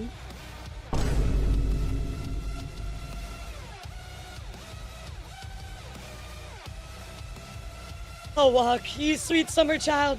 You sweet summer child. I love you, Walk. In comparison. Well, I mean, there's a huge asterisk next to that, but all right, yeah. You had me fooled there for a second, Walk. I won't lie, you had me fooled. Yeah, huge asterisk on that. That's a totally separate story I can talk about. Well, I mean, you gotta remember that you're taking a loan out from Disney, right? So, the way that the Disney Vacation Club works is you basically are taking the loan out from Disney, chat. So, you take a loan for X amount of money, right? Whatever that amount of money is, and then you pay it off over X amount of years. Whatever that is, maybe 20, maybe 30 years, I don't know. But you pay off that loan. But during that whole time, you also owe dues as well. Yeah, you owe dues during that entire time, which is, you know, monthly. So even if you pay off your entire loan, you still always owe this. So, I mean, it is cheaper if this is paid off, but you also have to pay your loan and pay the dues before that's all paid off, right? It's a timeshare. Yeah, it's literally a timeshare. Yeah, I got you. Yeah, it's literally a timeshare, guys. Like, I mean, yes, if you do it right, it can be cheaper. I think if you maybe after 5 or 6 trips, maybe 6 or 7 trips, I'm not sure, whichever one, 5 or 6, 6 or 7, you guys decide. It does pay for itself, essentially, the loan, but yeah, huge asterisk for it being more cheaper and affordable. 6, 7. Yeah, I unfortunately know way too much about it, being ingrained in the world of Disney all the time. So, a timeshare is a word, my friend. Yeah, timeshare. Yeah, so if it's paid off 100% Walk, yes, absolutely. Of course, it's going to be cheaper, but you got to pay that initial loan off first, which, depending what your timeshare amount is, right? It can cost quite a lot of money. So huge asterisk, but if it's paid off, sure, yeah, it's gonna be cheaper. But you still gotta pay for tickets. You know what I mean? So you still gotta pay. It's only your hotel. Still gotta pay for tickets and everything else like that. But I did also pick up minimum wage jobs to sustain myself. But never have I put myself in a position to where I would spend thousands of dollars to maybe stand in front of a big streamer who could potentially give me an opportunity. Yeah, I didn't do that to myself. Which brings us to the auditions. Those were fascinating, to say the least. I'm sure you can guess the route that lots of people kind of went, which is basically just yelling in a manic episode, I guess. I forgot you can't say 6, 7 in my chat. Yes.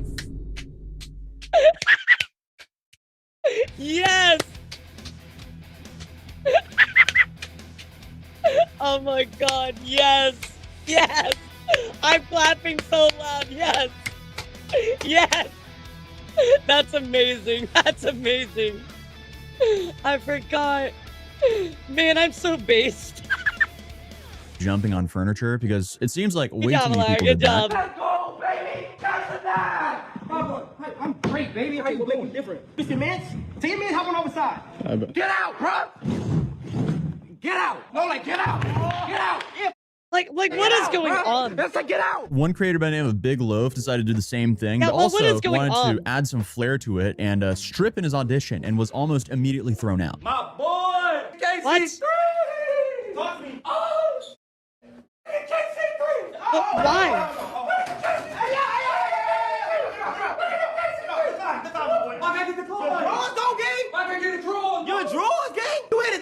your drawers. Why? You got the knife. I guess his thought process was like, I can understand wanting to make an impression, but like, well, why not just like, I don't know, like, show your content for what it is, like. get into Kai's Streamer University auditions. Yeah, it's like American Idol auditions, just went balls go to the viral wall. from that. I guess because he's probably understood what the odds of actually getting into the university were. And if he just went all out in the audition, that could get him some more attention than, you know, trying to be serious and not get in. Who knows? It was 2,000 people there. Yeah, I don't get it. Thing. Oh, I've been grinding. I've been doing this. Check out my Twitch. Yeah, I've been working hard. No, that's not gonna cut it, bro. That's not how the internet works, and that's not how it works, bro. We gotta do that's gonna stand out. I always been different, bro. So I guess that was one way of doing it, and others tried to use God I mean, to I guilt guess Kai so. into accepting them. I guess I'm so. gonna say this right now. Just like accept me if you love God. Okay. What? What about the knife? You don't love God. Again, yeah, that's one way of doing it. But regardless, it's safe to say the people who did make it in, they had a lot to say. And they even went on as far to say it was rigged and that no one who auditioned even stood a chance. Oh, so after exposing Streamer University, now they want to give me an acceptance letter. Now Kai's management, Kai's actual management and Kai DM me, but in order to get in, I gotta delete all the facts that I dropped. After doing all the research that I did, it come to find out 70% of these kids are kids and nephews and nieces of the people who run Twitch and are board members. I mean, I'm gonna be so real, guys. There wasn't a second that I didn't believe that there's some nepotism involved. You know what I mean? And even if like there isn't, what information did this guy exactly have? You know, like I'm pretty sure there's a little bit of nepotism, right? It's inevitable. People even too, sponsors that he has and all this for clothes and all these other things, bro. It was rigged. I mean, let me see the Yeah, proof. unfortunately for him, that's just not true because let's be real here. Look at the numbers. Total applicants, over 1 million people. Accepted students, about 120 look at the creators, odds which on puts that. the acceptance rate below 0.012%. Clearly, a whole lot of people are not going to be getting it. For context, Harvard University's acceptance rate is 4.2%. I wonder how many people use bots to send in applications. I also wonder, what if you charge like $50 to $100 per application? That would be a good way to, I guess, riddle out potential spam, make the pool a little bit smaller, and isn't that what colleges do? Oh, we saying Kai should do it. then Okay, you I could think I use get it. what he raised from the applications to, I don't know, book or rent this crazy school for the project. Wait, let's see. How much his little does duck. it cost to apply to Harvard? $90. I don't know. I'm just creatively trying to think of ways to get his acceptance rate a little bit higher. Because, I mean, 0.012% is just brutal. But hey, when school filter out started, more however, people. surprise, surprise, more people clashed, I mean, complained, he's just trying to damaged make their it. reputation. He's just trying to make it accessible, which I do appreciate. All for 15 minutes of fame or a viral clip or something like that, or just attempting to get a viral clip. Here's the thing, though. Like, I'm gonna be honest, guys. So I'm gonna use myself as an example, right? Like, I've had one or two like viral kind of moments. Like, I'm not talking even news stuff. I've had like other TikToks a long time ago that went super viral, right? Nothing news related, like way before, right? But you can have those viral moments, but that doesn't make or break you, right? It's kind of what you do overall. So really with a viral moment, you want to be prepared. So when you do go viral, you're making the most out of it, right? So all these people that go viral, like you're searching for that viral moment, but that's not going to make or break you, right? Like it's really not. You have to have stuff pre-established or a way to keep that momentum going.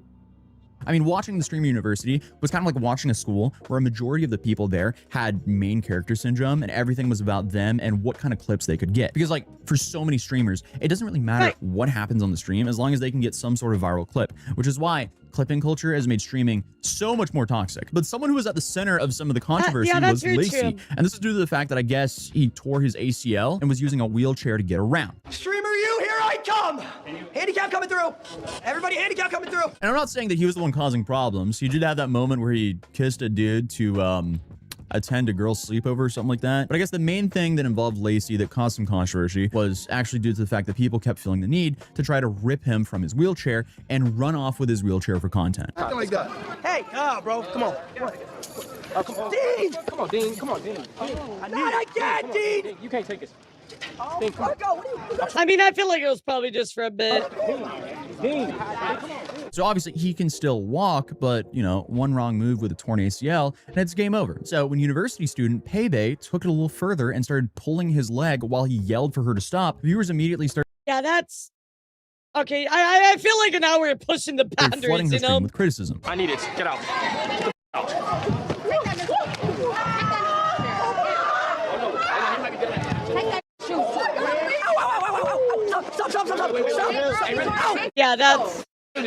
Yeah, that's way too much. That is way too much. By the way, this is the first I've seen of this as well, but yeah, that's way too much. And then she had the nerve to try and blame him for the negative reaction, only making her just look even worse. You're right, but you have an influence. You can go back in the VOD. But you can say something to have an influence. Guess what I didn't say? I said, guys, don't send her hate. She didn't know. That's what I said. But you continue to talk about it, and then when I come over here... You have no brain. Your brain is gone. I'm not going to apologize no more after this, though. It is what it is. Kudos with her. Ray tried to pull Lacey out of his wheelchair, and I was like jokingly like, oh, let me take this nigga shoe. And I guess I was like hurting him, so I'm just apologizing because I didn't know. I mean, normally when somebody says ow, ow, ow, like, they're typically, I don't know, in pain. I mean, maybe I'm wrong, like. But I honestly thought like. I mean, they've been throwing him out that wheelchair, running around with his wheelchair. What? You live streamed yourself being a moron. Why are you angry at someone else for your own actions? They got you some backlash. It doesn't make sense. But I guess another notable moment where someone just made themselves. And also like putting the like trying to shoulder responsibility. Oh well, you need to downplay the backlash. Like, well, you did that. Like, you know what I mean? A total moron was when the streamer, the Mighty BA, pulled an allegedly $300 Pokemon card and immediately bent and tore it up. Oh, dude, I would be losing my mind. Are you fucking Despite serious? it belonging to his roommate, Keem. You like Pokemon? Yeah, I love Pokemon. Bro, oh my hold on, God. No. Joel! That's an SIR!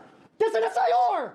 That's a big hit! No, you're bending it! No. You're bending No. That's an SIR! No. What are you doing? Why would you bend this card? What are you doing? Oh my God, dude. He bent the Jolteon SIR! So, is that bad? Why would you do? Oh my God, I'm cringing so hard. That's not funny, dude. Yes, bro! You can't hit this card. It's impossible to hit. Sorry. I'll give you another one. Here, you can take mine. Because that was Loki. Your Jolteon because I grabbed it off your bed. Bro, are you serious? That's just obnoxious. That's just not nice. I'll give you my Pokemon. I mean, that anything for the not clip, nice. I guess. Like, dude essentially just tore up a PS5. For what? Tensions between them. Yeah, it reminds me of like the girlfriend deleting that guy's like basketball like NBA account. It's like, why? Why did you do that? That's so bad to the point that Keem physically tackled the Mighty BA, held him down on his bed, and yelled at him to stop patting his head. Getting painted, bro. Stop it, Keem. Wait, did he rip a hollow? Yo, love you, Keem. One of your fans, y'all. Oh, man. No, there's another one, Mr. Big Stuff. There's another one next year, but I think Kai understands. Like the first year was not like this. It wasn't as bad, so I think there'll be some big changes for number 3. I mean, Kai was pissed. Kai was pissed multiple times. I did see that at least. You just respect other people. I mean, the whole Streamer University, again, is just such a interesting social experiment. Because you have a bunch of main characters live streaming every hour of the day, pretty much, interacting with each other. And all of them are trying to clip farm each other. But by the end of Streamer University, the Mighty BA was feeling, I guess, so down due to his perception that he got a little pep talk from Ludwig, urging him to really think about what kind of creator he wanted to be. Today been rough? The past 4 days been kind of rough. This whole event's been pretty rough, right? Really it has. What has made it difficult? I'm sure your expectations coming in were a lot different than what you actually experienced. What made it difficult was my actions, actually. That's what made it difficult. So, like, how do you feel? Like, what are you going to take away? What's your plan now? What's my plan from here is to flip it and to not do the things that I did. Yeah, there was definitely no shortage of rage-baiting, obnoxious, poorly behaved streamers on campus. I mean, just by acting like I mean, at least he at least he admitted it, you know? Might be the way to actually set yourself apart from the rest of this group here. Because a lot of these creators just seem to care. Honestly, if you were the most normal person, that would probably set you apart from a lot of that group, you know? Like, just be a nice, normal, kind, empathetic person. Care about getting viral clips, and they weren't even considering the damage that it could really do to their own careers before, I guess, they started getting some backlash. But I guess Kai does kind of endorse this kind of behavior by handing out awards for things like worst behaved. Once again, just putting someone on a pedestal and giving them more attention because they were being the most disrespectful, I guess. The worst? I mean, like, you can do a category like that and make it fun, but I think I think the level of Streamer University just went to 100 when it was always meant to be like a 10, you know what I mean? Behavior award. Well, I I mean, it's supposed to be a meme. I get it, but unfortunately, because everything got amped up to 100, now having that makes it look really bad. Goes to Bilzo. Like, I get it. It's supposed to be funny. I don't know. But It is definitely an interesting social experiment. And Kai does this even though that he has the same complaint that people just don't know the difference between content and being disrespectful. In my opinion, I feel like I'm going to expel somebody today. I don't know who it's going to be, but I'm going to expel somebody today because I had to now set an example to make people understand I mean, that we there's a did difference see between that. making content and then disrespecting. But hey, that being said, he's already announced Streamer University 2027, except next year. Yeah, like I said, there is another one, guys. It's in Europe. Happening in Europe. So the question then is, how many American streamers are going to be spending thousands of dollars on flights and I guess not make it and then complain next year? I guess we kind of have to wait and see. One thing I do believe is extremely important though is if you're one of those creators who tried to get into Streamer University and you didn't get in, please don't let that discourage you. Again, you saw the acceptance rate, 0.012%. Now at the I mean, again, I don't think that like your whole life should be like, oh, Streamer University, you know, like there's a lot of really cool things you can do. And yeah, Streamer University will absolutely help you. You can go and look at the numbers. People got tens of thousands of followers. It does make a difference, but it's not the end all be all. At the end of the day, just make content that you're passionate about and make content that you think will be interesting for others. Keep iterating on that and do that for long enough, and eventually you'll find an audience. I feel like nothing really happens overnight in the creator space. You just kind of have to show up and make as much content as possible and do that consistently for as long as possible. I mean, I've been doing YouTube full-time for going on 11 years now, and I've been doing it for many more years than that, and I still kind of just feel like I'm just getting started. But I also want to give a quick shout out to both Ludwig and Agent for putting a ton of effort and making great classes for the students there, because they both dropped a whole bunch of game from their years of experience of being a full-time creator. So I really do want to say them and Cinna as well did a great job. I did rather enjoy the information they provided, right? They did a great job. I think it's a huge takeaway. So road to success and not bad at a university. Plenty of people are willing to offer their help or advice. We can find a lot from plenty of content creators. I mean, I'll help you out a little bit, Sigma. I'll do my best. But I found this whole thing to be very interesting, chat. The whole Streamer University. But what do you guys think about it? Yeah, let me see if I can find this video. There's one video that I saw. I don't think it was this one. Oh, it was this one. Yeah, it was this one. Yeah, it was this, either this one or this one. I don't remember. I remember the thumbnail looked very similar, but yeah, people literally go into debt to go to Disney. Like, it's crazy. It's actually like this whole big subculture like type thing. So very interesting whenever I buy Bad Apples again, right? Especially use that money to go to Japan because it's been on my list for the longest. Right, same here. I will save one of these. Maybe we can watch it on Monday. Yeah, I'll at least save it. I'll ask Lily too which one she feels like would be the best one to watch. Please don't make vtuber Damian in person event. No, it will not. It will definitely not be an in-person event. I can promise you that. We will not be doing anything in person. So it will only be at the online university stuff, which, by the way, I do got to get working on that because I got some more things I got to announce. That reminds me. So anyway, guys, thank you so much for being here. I appreciate all of you, as always, for coming and checking out the news. And, of course, yip-yapping with me about everything going on. But thank you all so very much, and I hope that you have a fantastic rest of your day. We are gonna go see the Maple Chicken. I'll see you guys tomorrow for early in the morning at 10 o'clock CST for the I Laugh, I Get Shot, guys. So don't miss it, okay? Don't miss it. It's gonna be a crazy one. I will see all of y'all then. I think I'm gonna turn a few of these things into a video. I'm not sure. Probably the Sony part will be a video, so be on the lookout on my news channel for that, okay? Thank you guys for the bits. Thank you for the sub. Thank you for the hype train. 6 hours left, guys. Maybe I will be done before 2 years. Maybe I will be done. But anyway, have fun with Maple Chicken. I'll see you guys around. Bye, YouTube. Have a good one, cuties. See y'all later. Bye, Twitter. Have a good one. And, of course, bye, Twitch. See you later.